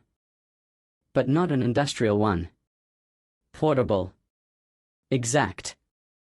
Consistent. The older detective frowns. Portable generators were rare in Berlin's residential areas in the 90s. But there were certain kinds of buildings, abandoned factories, disused storage units, old East Berlin bunkers, places off the power grid that relied on independent energy sources. The hum gives investigators a new target, a location where such a generator would have been used. The room stirs with possibility, but before they can pursue the lead, another analyst notices something else layered beneath the hum. A faint rhythmic tapping, subtle, distant, but present. When isolated, it forms a pattern. 6 taps. Pause. 4 taps. Pause. 6 taps. The cycle repeats twice before fading. One detective's face drains of color. "That's not tapping," he murmurs. "That's calibration." Calibration for what? The question hangs in the air like a suspended blade. The technician overlays the sound with archived recordings of common equipment. The match appears almost instantly. A timing device. The kind used in old analog triggers. 4 cameras. 4 shutters. 4 synchronization. The implication is immediate and chilling. The men weren't just taking photographs. They were synchronizing them. Multiple cameras. Multiple angles. Coordinated captures. A production. And Lara was at the center of it. A younger detective, barely in his 30s, slams his notebook shut. "This isn't surveillance," he whispers. "It's documentation." They weren't just recording her. They were recording themselves doing it. The supervisor doesn't disagree. He simply orders the technicians to go deeper. While the audio analysis continues, another team revisits the crate found in the basement. They examine each metal bracket, each cable, each piece of equipment with renewed scrutiny. One object stands out, something they thought was a damaged mount. But under better lighting, they notice a series of notches on its edge. Not decorative. Functional. When aligned with a second bracket, the pieces interlock, forming a hinge-like apparatus that could rotate a camera in perfect increments. A motion control mechanism. Years ahead of anything typical hobbyists used. Another detective points to a faint marking stamped into the metal, a manufacturer code. They trace it to a small engineering firm that operated briefly in the early 90s, producing custom components for experimental photographers and filmmakers. The firm closed within 3 years due to financial instability, but customer records still exist, handwritten, brittle, stored in a forgotten filing cabinet donated to an archive. Investigators request the files. Hours later, the cabinet arrives. Dust clouds rise as the drawers open, revealing cardboard folders labeled by year. The folder for 1993 contains only 3 customer names. One leaps off the page. Elias Roth. He purchased custom mechanical rigs, light-controlled devices, and timing systems capable of coordinating multiple cameras. And another detail almost goes unnoticed, a note scribbled on an invoice margin.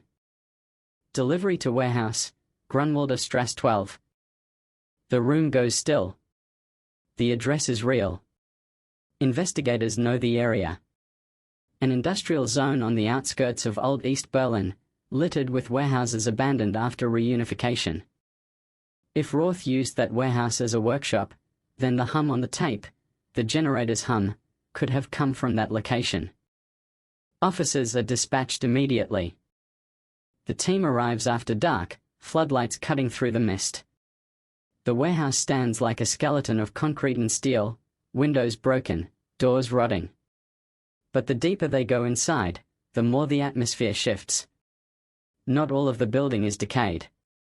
Not all corners have surrendered to time. There are footprints in the dust. Recent. A faint indent where a crate was dragged. a crushed cigarette with ash still clinging to it. And then someone calls out, a shout echoing through the cavernous space. They've found something. In the far back of the warehouse, behind a partition wall, lies a hidden room. Not locked, not concealed, just overlooked. The door creaks open, revealing a cramped space lit by the dying remains of a single bulb. And on the floor, a generator. Small. Portable. Silent now. But unmistakably the same model that produced the hum on the tape. Beside it, coiled cables. Metal brackets. A stack of prints. The investigators' hearts hammer as they approach the prints, each one lying face down as if someone recently flipped through them.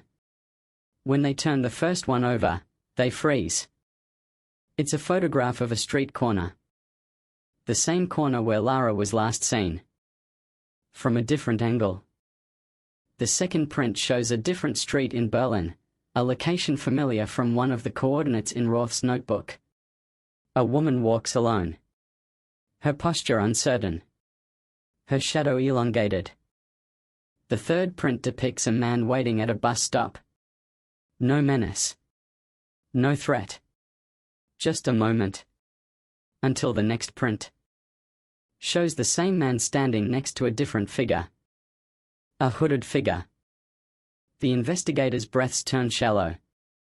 Print after print falls into a sequence, revealing patterns, locations, subjects, all unwitting participants in a decades-long project of observation. But near the bottom of the stack lies a photograph that stops everyone cold. A girl.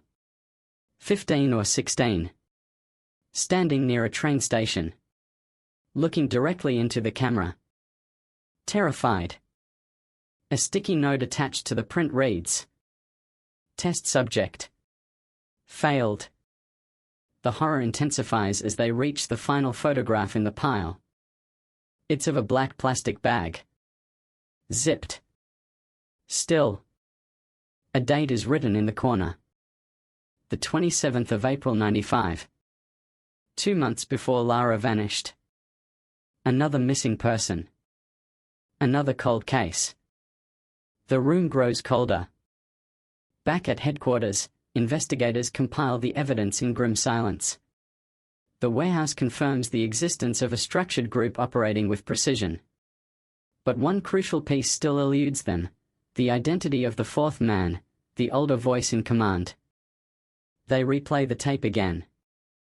This time, they isolate only his voice, removing the others, removing the ambient noise, removing the generator hum. What emerges is a raw, gravelly tone, distinctive, aged, authoritative. A voice shaped by command, not conversation. A linguistics expert joins the analysis. She listens carefully, brow furrowing. Then she speaks. He's older than the others. Mid-50s to early 60s at the time. Educated. German, but with traces of another dialect, possibly Austrian or Bavarian. One investigator stiffens. There was a man fitting that profile in the photography club records. A former engineer. A man known for building customized mechanical rigs for other members. A quiet presence. Never photographed. Never documented. His name appears only once. Henrik Merker. Last known address, unknown.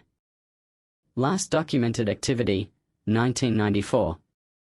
Occupation, listed as consultant. A ghost. But a ghost who left behind a voice. The room tightens with dread. Roth. Falk. The unknown third collaborator. And Merker. 4 men. 4 roles. A network. A structure. A small, hidden machine moving through Berlin's shadows. And the worst realization is still unspoken. If Merker was the leader, then he may have been running this operation long before 1995. And long after. Investigators stare at the audio panel, the the silent tape, the frozen waveform. The city feels colder. The walls feel thinner. The truth feels larger. Somewhere in Berlin, 4 men once walked these streets, watched its people, hunted its shadows. And at least one of them may still be alive.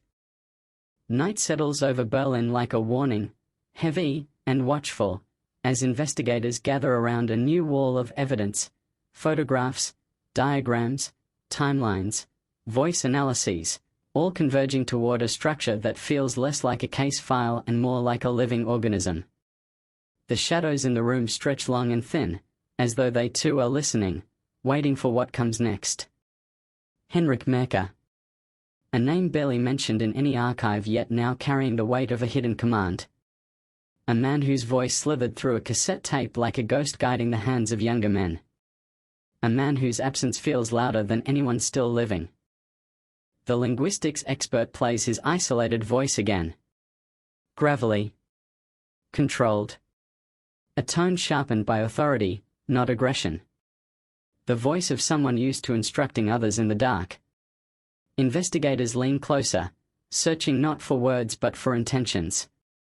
Every syllable he utters seems deliberate, as if each instruction carries layers of meaning. No mistakes this time.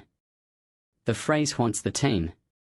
It suggests prior attempts, other nights, other victims, other operations. And the photographs found in the warehouse confirm it. This wasn't a one-time act. It was part of something ongoing, structured, ritualistic. Detectives begin digging into Merker's life. His name appears once in engineering trade journals from the late 80s, credited for designing custom mechanical systems for private clients. No patent filings. No company listings.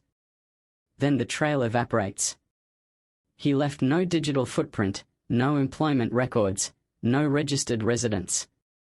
While the world transitioned into the digital age, Merker remained stubbornly analog, slipping between bureaucratic cracks like a man trained to exist only on paper when necessary, and vanish just as easily.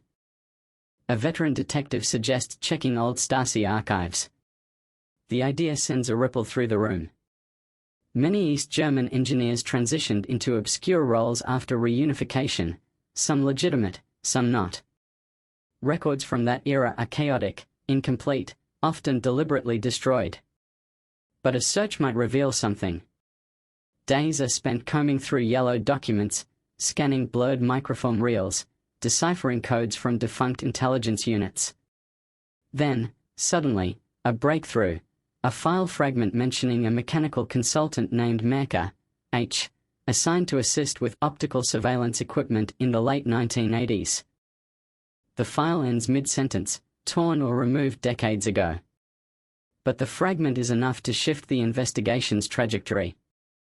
If Merker had been involved in surveillance under state command, he would possess the technical precision, discipline, and psychological conditioning required to orchestrate coordinated observation, and potentially more sinister acts, without leaving a trace. And if men like him struggled to reintegrate after reunification, it is not unthinkable that someone with his skills and worldview might create his own system, a private continuation of the shadows he once served. The pieces of the puzzle darken. Meanwhile, the forensic audio team isolates another layer from the tape, a faint echo following some of Merker's commands. Not normal reverberation. Something sharper. Metallic. Repetitive. When filtered, the sound aligns with a specific kind of industrial acoustics, the echo found in underground bunkers or reinforced storage facilities. The realization tightens every investigator's chest. If the tape was recorded inside such a space, then the abductors weren't improvising. They were operating out of a prepared location, hidden, fortified, and acoustically sealed. Berlin is riddled with old underground structures, abandoned tunnels, Cold War shelters, disused telecommunications bunkers, a labyrinth beneath the city where secrets can live for decades without sunlight. Investigators begin mapping every subterranean structure within a 2-kilometer radius of the warehouse. The list grows long, almost too long, But one location draws particular attention: a forgotten shelter built under a former communications relay station. Records suggest it was decommissioned shortly after reunification and never repurposed. No public entry points remain, but unofficial ones might. A tactical search team descends into the shelter the next morning. The metal door groans open, releasing a stale burst of air trapped since the 90s. Their flashlight beams slice through darkness layered thick with dust, peeling paint, and cobwebs. The deeper they proceed, the more oppressive the atmosphere becomes. The architecture shifts from utilitarian concrete to narrow corridors lined with rusted equipment mounts spaced at intervals eerily reminiscent of the diagrams from Roth's notebook. Then the team finds something that stops them dead in their tracks. A generator. The same model. Cold now. Dust-covered. But intact. And near it, faint outlines on the floor where equipment once rested, squares of cleaner concrete surrounded by decades of grime. The patterns match the arrangement of devices found in the warehouse. This was one of their locations. A hollow dread spreads as the team moves deeper. In the largest chamber, another discovery: metal hooks protruding from the ceiling, arranged in a pattern that aligns disturbingly with the synchronization requirements found in the mechanical rig Mecha commissioned decades ago. Not for heavy loads. For positioning. For stabilization. For staging. The room feels haunted not by ghosts but by intention. Every space seems shaped for a purpose that never had a name in any legal system. On the floor against the back wall is a small metal fragment, half buried under dust. When retrieved and cleaned, it reveals a partial serial number. It belongs to the same custom rigging equipment found in the crate under Roth's apartment. This location was part of their operation. Back at headquarters, investigators cross-reference all findings. The operation appears far more structured than imagined. A leader with surveillance engineering training. 2 younger associates carrying out coordinated roles. A possible 4th collaborator whose fingerprint lives in the evidence but whose identity remains unknown. The nest begins to take shape, but its size remains uncertain. Then, another shock arrives, delivered by a forensic analyst with trembling hands. She has examined the remaining negatives more carefully and found a second sequence, hidden between 2 frames, nearly lost due to damage. When restored, the images reveal something that sends a chill down every person who sees them. The men weren't only photographing victims. They were photographing themselves. Not fully. Not directly.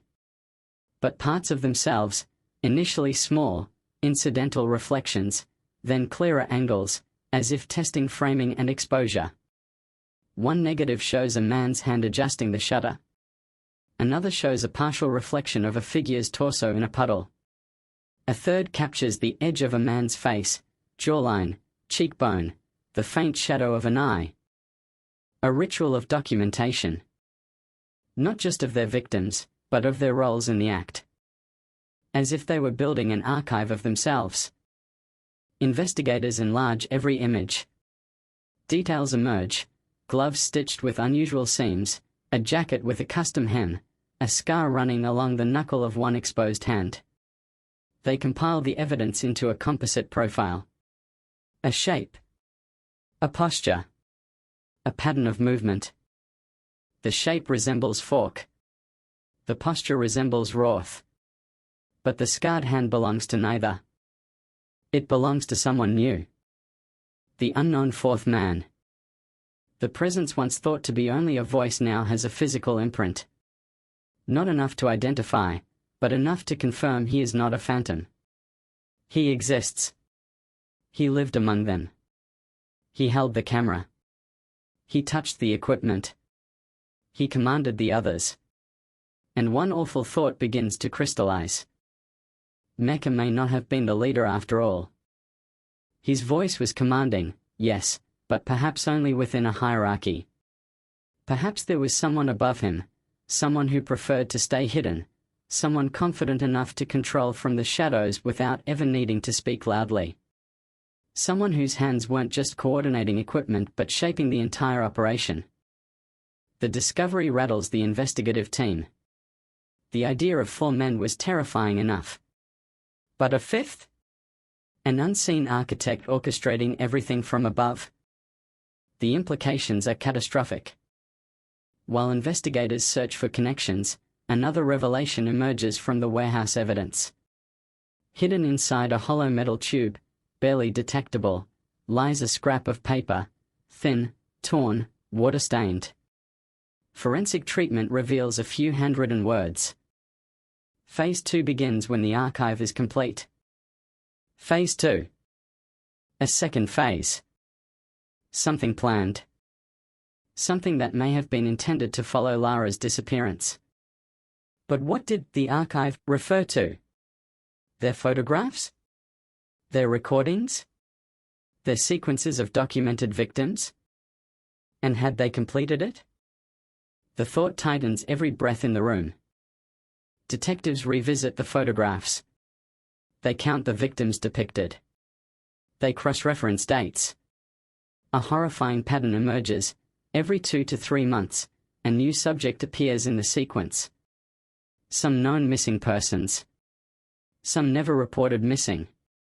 Faces likely forgotten by a city too fractured to connect the dots. The archive wasn't random. It was systematic. But the sequence stops in 1996. No images after that. Either the group ended their operation, or they became something harder to detect. One detective suggests they may have split up, gone dormant, or scattered to avoid detection. Another believes they evolved, modernized, taken their methods digital. A third insists that at least one of them must still be alive, because the prints in the warehouse dust were recent. That becomes the turning point. Someone has returned to the warehouse. Someone walked there within the past week. Someone alive. Someone involved. Not Falk, he fled Berlin in 1996 and has vanished beyond the reach of databases. Not Roth, no record of him exists after he abandoned his apartment. Not Mecca, who would now be in his 80s, if alive at all. Which leaves the unknown man. The scarred hand. The silent presence. The one who controlled the others without drawing attention to himself. The one who never appeared in official documents. Because men like him never do. At midnight, the investigators piece together a final profile, age now estimated between 55 and 75, physically active, deeply methodical, trained in surveillance and misdirection, capable of evading detection while maintaining control over a fragmented group of collaborators. A predator who understands the anatomy of shadows. A man who documented his crimes not for sadism, not for trophies, but for something larger. Something about structure. Pattern. Completion. The archive must have meant something to him. Investigators revisit the last recovered photograph, zooming into the black plastic bag. The reflective surface catches the faintest glint, an outline of something lying beside it. A symbol. A mark. Almost invisible. They enhance it. A circle. Intersected by a line. A sigil. Not random. Not accidental.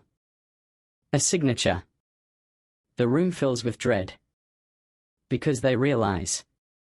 This is not the end of the archive. It was the beginning.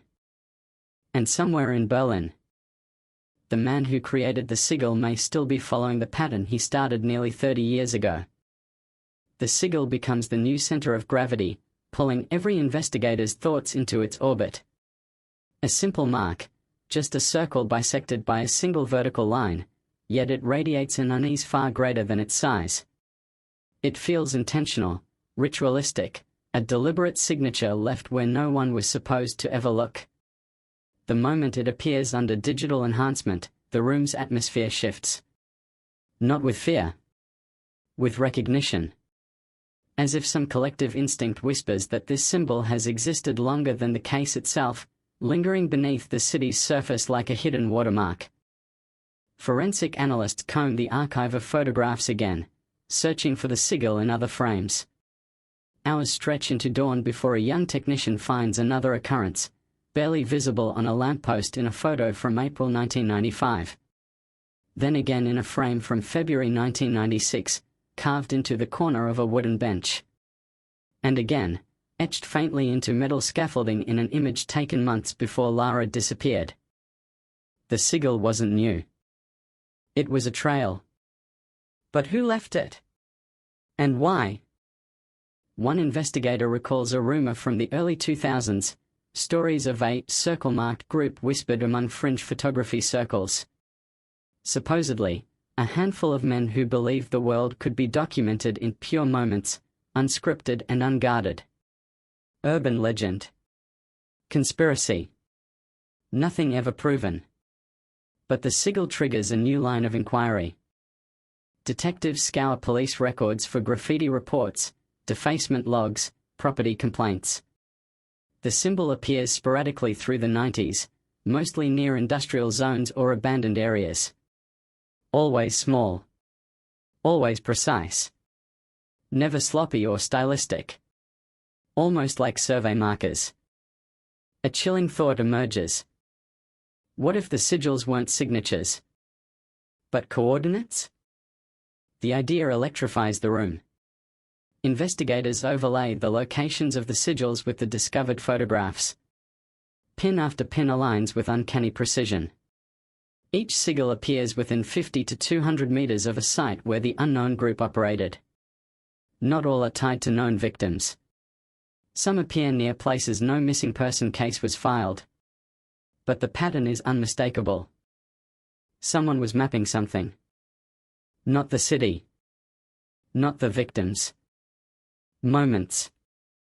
Moments that could be controlled, observed, harvested.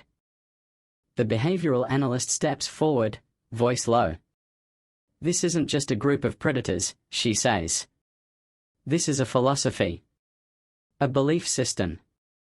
Her words chill the room. If the sigil represents an ideology, then Mecca, Roth, Falk, and the unknown fourth man weren't just collaborators, they were adherents.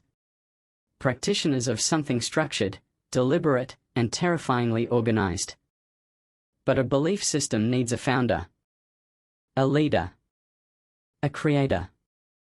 Someone who designed the sigil not as a calling card but as a blueprint. Attention returns to the unknown man, the scarred hand, the silent presence, the one whose authority permeated the tape without ever raising his voice. If Mecca was middle-aged in 1994, this man might have been older, or younger but higher-ranked. The sigil's placement suggests someone with obsessive planning. Someone who returned to locations repeatedly. Someone who documented not events, but the potential for events. A man mapping out his own darkness. Investigators dig deeper, now pulling files from art collectives, underground circles, fringe subcultures from Berlin's early 90s. They find references to a small, elusive group known only as Kreis der Linie, Circle of the Line. Membership rumored to include former engineers, photographers, and archivists. A group obsessed with capturing intersections of fate, though no definition of the term ever survived. No arrests. No confirmed identities.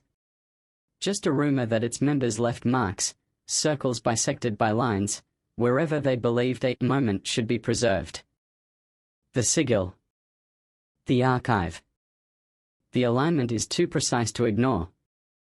Police attempt to track down anyone connected to the rumor, but most names lead to dead ends. One elderly artist denies everything but trembles when shown the symbol. Another refuses to speak the moment investigators describe the group. A retired professor abruptly ends an interview upon hearing the term intersection of fate. The deeper they go, the more resistance they meet. Something about the group frightens even those who claim it never existed. Late that night, when the precinct has thinned and the noise has dulled to a hum, a young detective scrolling through old municipal records finds something startling. A construction permit from 1994 for street repairs in the same district where multiple sigils were later discovered. One signature stands out among the engineers involved. H. Mecca. He wasn't just surveying locations. He was installing something. Inspectors return to the streetlight where the original photograph was taken. They dig into the foundation, prying up layers of asphalt. Beneath it, embedded deep in the concrete, lies a metal cylinder no one expected. Rusted, sealed, narrow. They remove it carefully. When opened, they find a single object inside. A strip of undeveloped film. Old. Brittle. Nearly destroyed. Developing it requires delicate processes, slow chemical baths, temperature control. Hours pass. Then faint images emerge. Not recognizable faces. Not events. Just spaces. Empty rooms. Empty streets. Empty stairwells. All taken from angles suggesting anticipation. As if waiting for someone to enter the frame. On the final negative, a shape stands in the distance, unclear, little more than a shadow. But the sigil is visible on a wall behind it. The archive really did begin before Lara. Long before her. Possibly before Falk or Roth joined. Before Mecca's voice captured on tape. This began with the unknown man. He wasn't just part of the group. He was the architect. And if he embedded film canisters under public infrastructure, then his operational sophistication exceeded anything investigators had imagined. The search widens. More sigils are found. More hidden film canisters uncovered, under stairs, inside vent shafts, behind loose bricks. Each contains photographs documenting locations devoid of people. It becomes clear, these were scouting images. Preparations. Chosen spaces awaiting the right moment to be filled. The group didn't hunt people randomly. They hunted for places. Places they could control. Places that fit the sigil's geometry. The detective superintendent runs both hands over his face. We've been investigating the victims, he says slowly. But the victims were incidental. The locations were the point. A deep silence follows. This isn't about who they targeted. It's about where they targeted. And if that's true, then Lara became part of something predetermined. Something mapped out years in advance. Something she stumbled into without even knowing. The weight of this realization crushes the room. Investigators feel the ground shifting beneath them, as though the city itself is revealing an underlayer of intention that had always been there. But the most devastating revelation is yet to come. A forensic archivist, reviewing the last recovered canister, notices something familiar. A structure in the background of the photo. A line of windows. A specific angle of brickwork. It matches an existing building. A building still in use. A building only 4 blocks from where the tape was found. Detectives rush there immediately. They search the basement. The attic. Every utility room. And in a forgotten storage cavity behind old ventilation ducts, they find a hidden metal box. Inside the box, a glove. A lens cloth. A stack of 4 undeveloped film rolls. A notebook. Not Roth's notebook. Not Mecca's. Another one. Newer. Clean. Well preserved. The handwriting inside is precise, neat, confident. On the first page, a chilling line. Phase 2 begins when the archive is recognized. Recognized. Not completed. Recognized. Meaning the moment someone discovered the pattern, the next stage would begin. The investigators freeze. They have done exactly what the unknown architect intended. They have recognized the archive. And whether by revealing it, studying it, or resurrecting it, they have triggered phase 2. But the true punch to the chest lands when they reach the final page of the notebook. Dated only 5 years ago. A list of new locations, coordinates, dates, and at the bottom, scrawled with absolute certainty, Berlin has forgotten us. It will remember again. The unknown man isn't dead. He isn't hiding. He's waiting. And the sigils investigators thought they were uncovering were never remnants. They were breadcrumbs. Markers of a phase that has already begun. And somewhere in Berlin, under a streetlight, behind a window, across a silent courtyard, the architect of the archive is preparing his next moment. The one he's been waiting for since 1995. The notebook lies open on the steel table like a wound, each line of tidy handwriting slicing deeper into the room's composure. The idea that the architect, the unseen hand guiding Mecca, Roth, Falk, and the nameless third man, has remained active, patient, deliberate for decades settles over the investigators like a suffocating shroud. No one speaks for a long stretch of seconds. It feels as though any sound would risk waking something that has been listening the entire time. Finally, the superintendent orders every coordinate in the notebook mapped immediately. Analysts scatter, screens illuminate, keyboards rattle. Bit by bit, the sigils spread across a digital map of Berlin like infection points. Some locations are familiar, sites of earlier photographs, abandoned warehouses, forgotten shelters. But others are shockingly recent, rooftops overlooking crowded squares, underpasses still used by rush-hour commuters, public parks where children play daily. The architect hadn't stopped. He had expanded.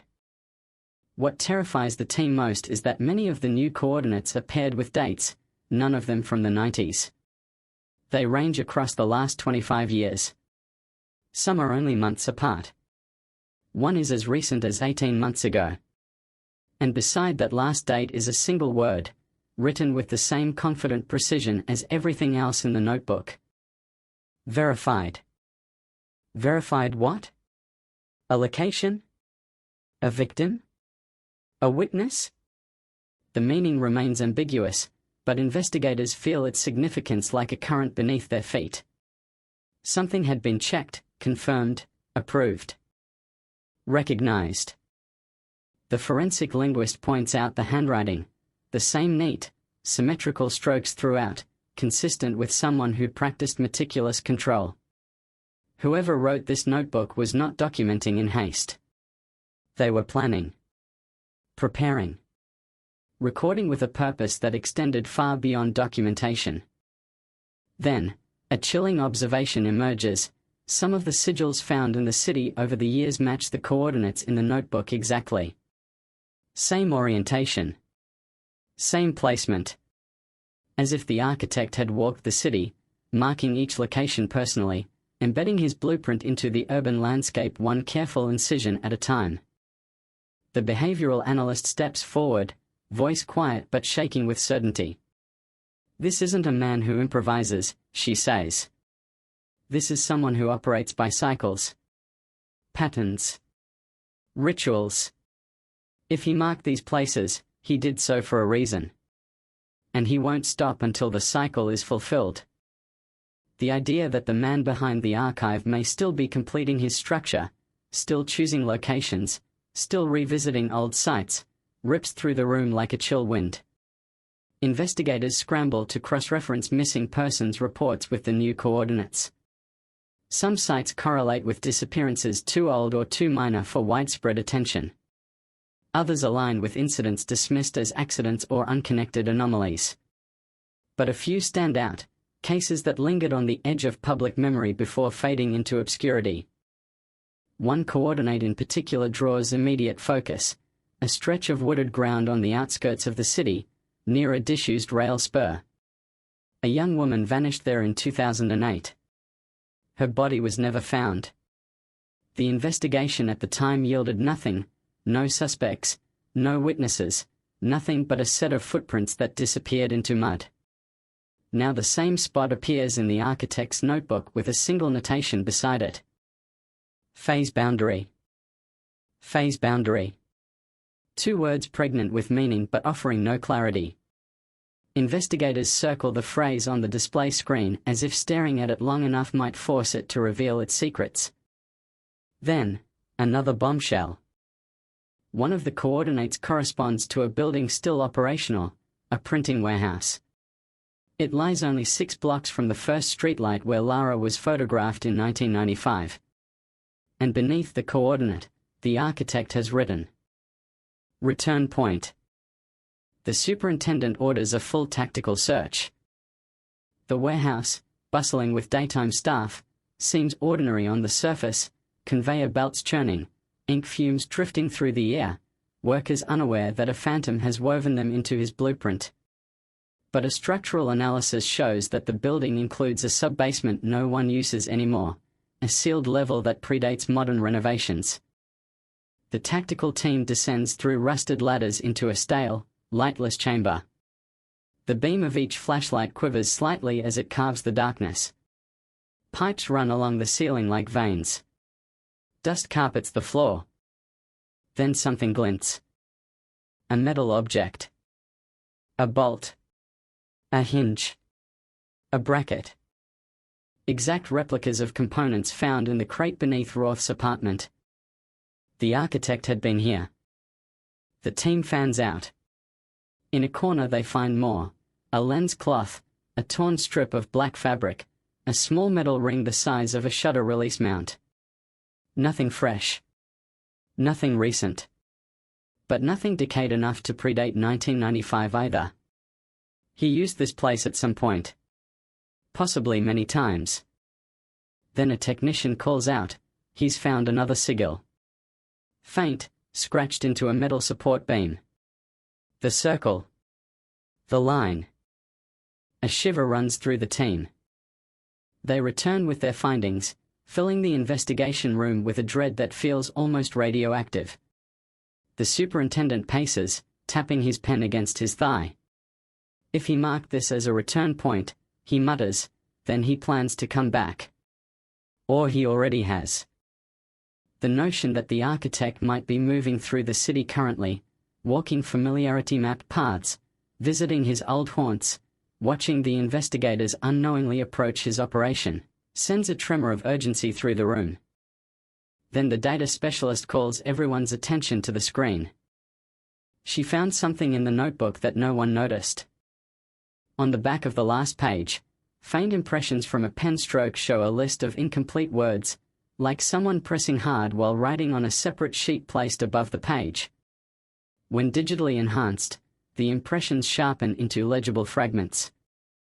Contact. Observe. Select. Prepare. Record. The stages of the process. A ritual broken into 5 steps. Each step corresponds perfectly to actions documented in the archive: scouting photographs, trailing victims, staging environments, producing synchronized captures, and finally, disappearance. But one more partial word appears beneath them. A 6th stage. Release. Release what? Release who?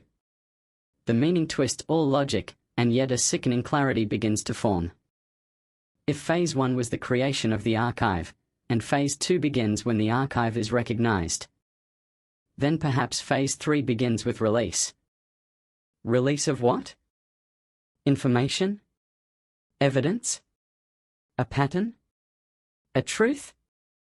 Or something much darker?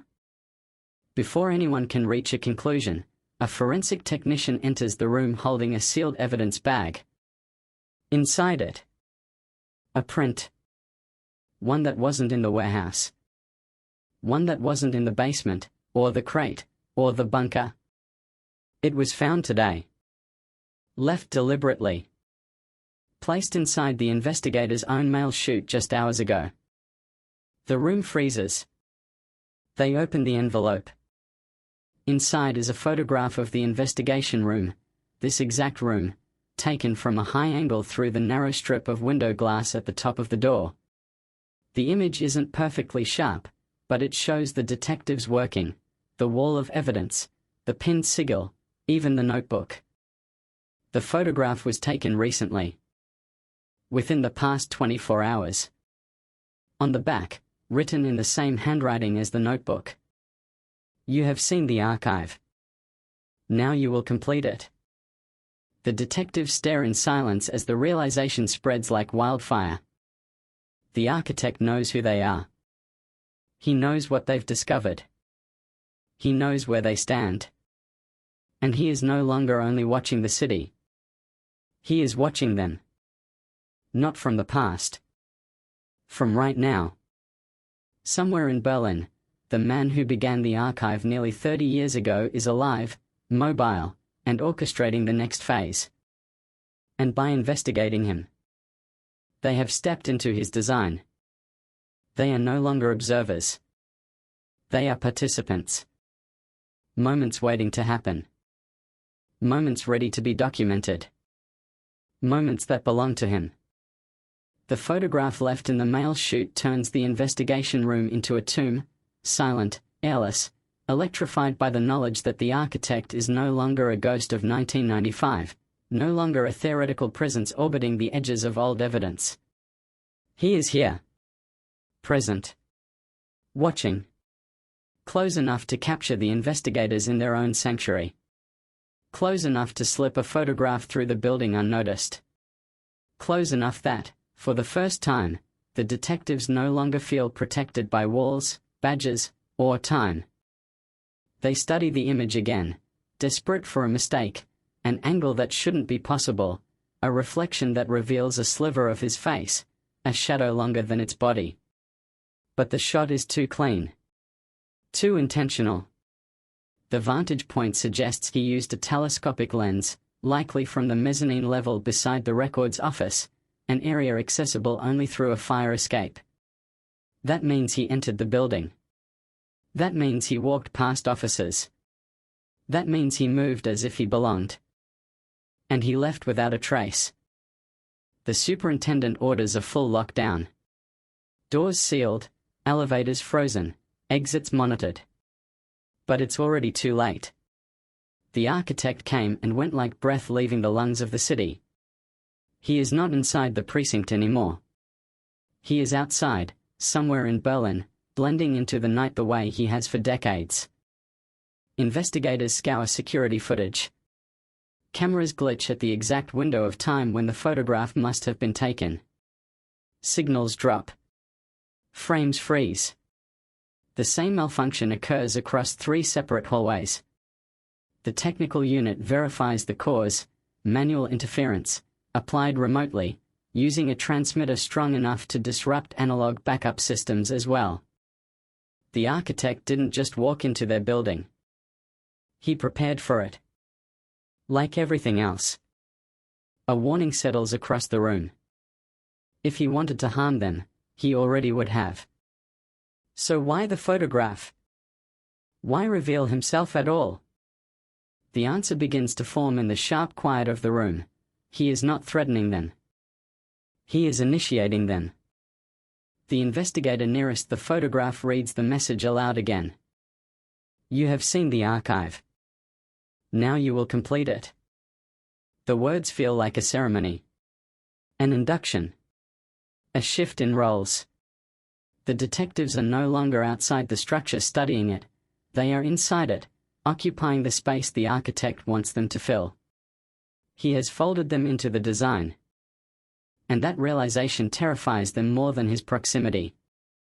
The analyst who first decoded the sigils steps forward slowly, almost reluctantly, as if pulled by something she can no longer ignore.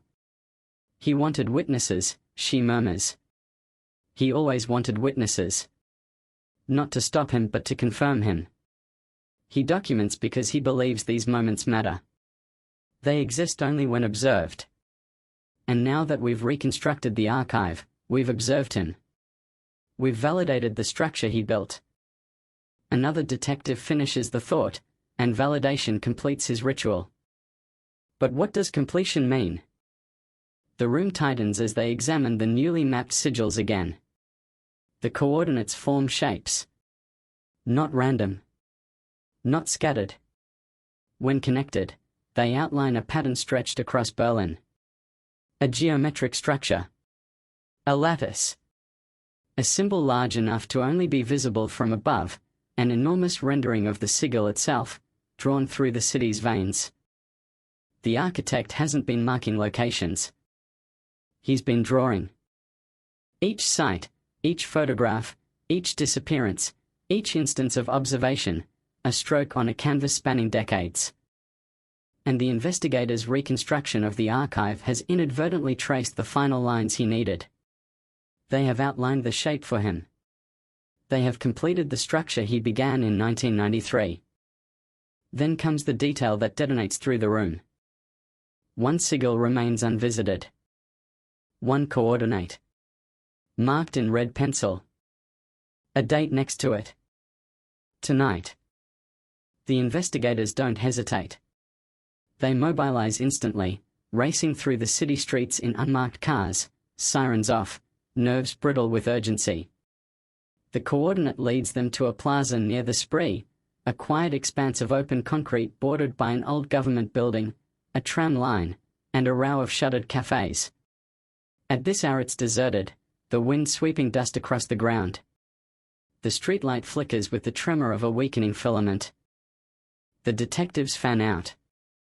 They search behind benches, under stairwells, inside service doorways.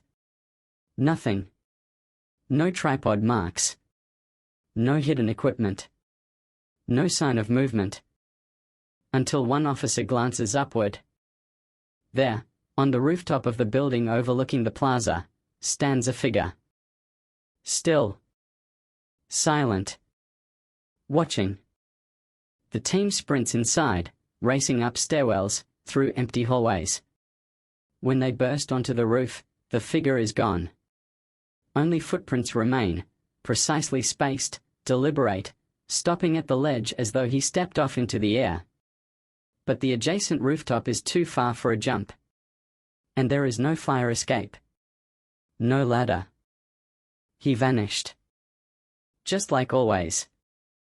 Then someone notices a small object placed on the ledge, a camera. Old. Analog. A model consistent with those used by the archive. Inside it, undeveloped film waits, cold and coiled. A note is taped to the lens. You arrived too late to stop anything. But just in time to see. The detectives develop the film on site using emergency chemical kits. As the images appear under red light, the first frame emerges, the empty plaza, just minutes earlier. The second frame shows the detectives entering the space, their figures small beneath the streetlight. The third frame is taken from behind them. Someone stood in the shadows. Close enough to touch them. Close enough to hear their breath. Close enough to document them as they documented him. Frame after frame shows the detectives from impossible angles, as if the photographer moved through solid walls. Their postures are crisp, their expressions sharp. He captured confusion. Urgency. Fear. Determination. Each emotion framed with artist-like precision. He is completing his archive. Not with victims. With investigators. The next images reveal something even more chilling, small white chalk marks on the plaza ground. Coordinates. Measurements. Lens angles.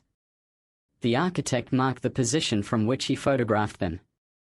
He marked the geometry of their presence. And in the final frame is a close-up of a single detective's eye. Taken from inches away. No one saw him. No one felt him. No one heard him. A silence descends as they stare at the final image.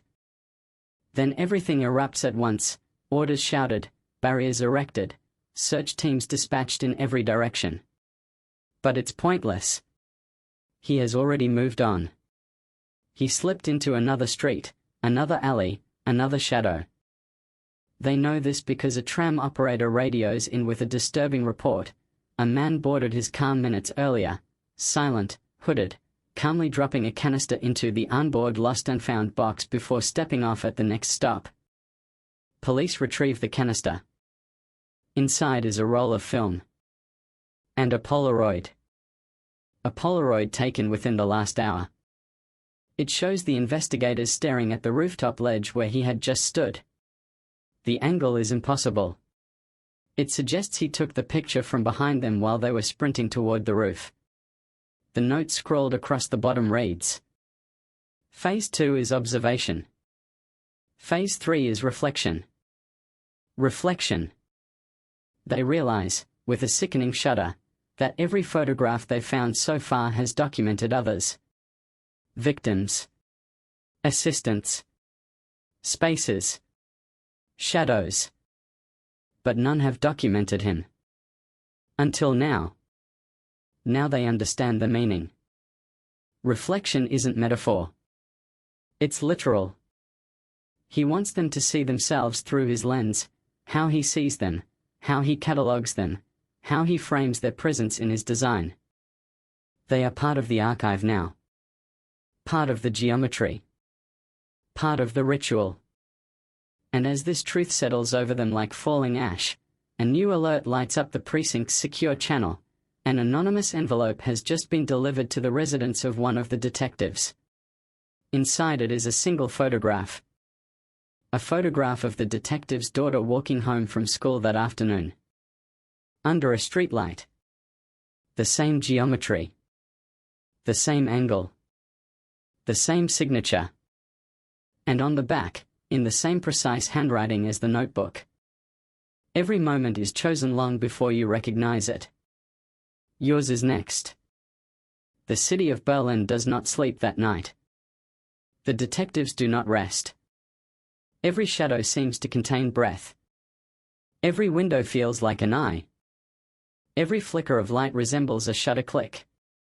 Because the archive is no longer a relic of 1995. It is alive. Moving. Expanding. A living design unfolding through the city. And somewhere in the darkness, the architect walks, not hurried, not panicked, but with the confidence of a man who has already planned what everyone else is only beginning to fear. He blends into the crowd. He brushes past passers-by. He watches the watchers. He reflects the reflections. And as Berlin trembles beneath the weight of his silent footsteps, one truth remains, colder and deeper than anything found in the notebooks, photographs, or tapes. The case is not solved. It has only awakened. And its architect, the unseen hand behind 3 decades of shadows, is still documenting his city. Frame by frame. Moment by moment. Waiting for the next subject to step into the light.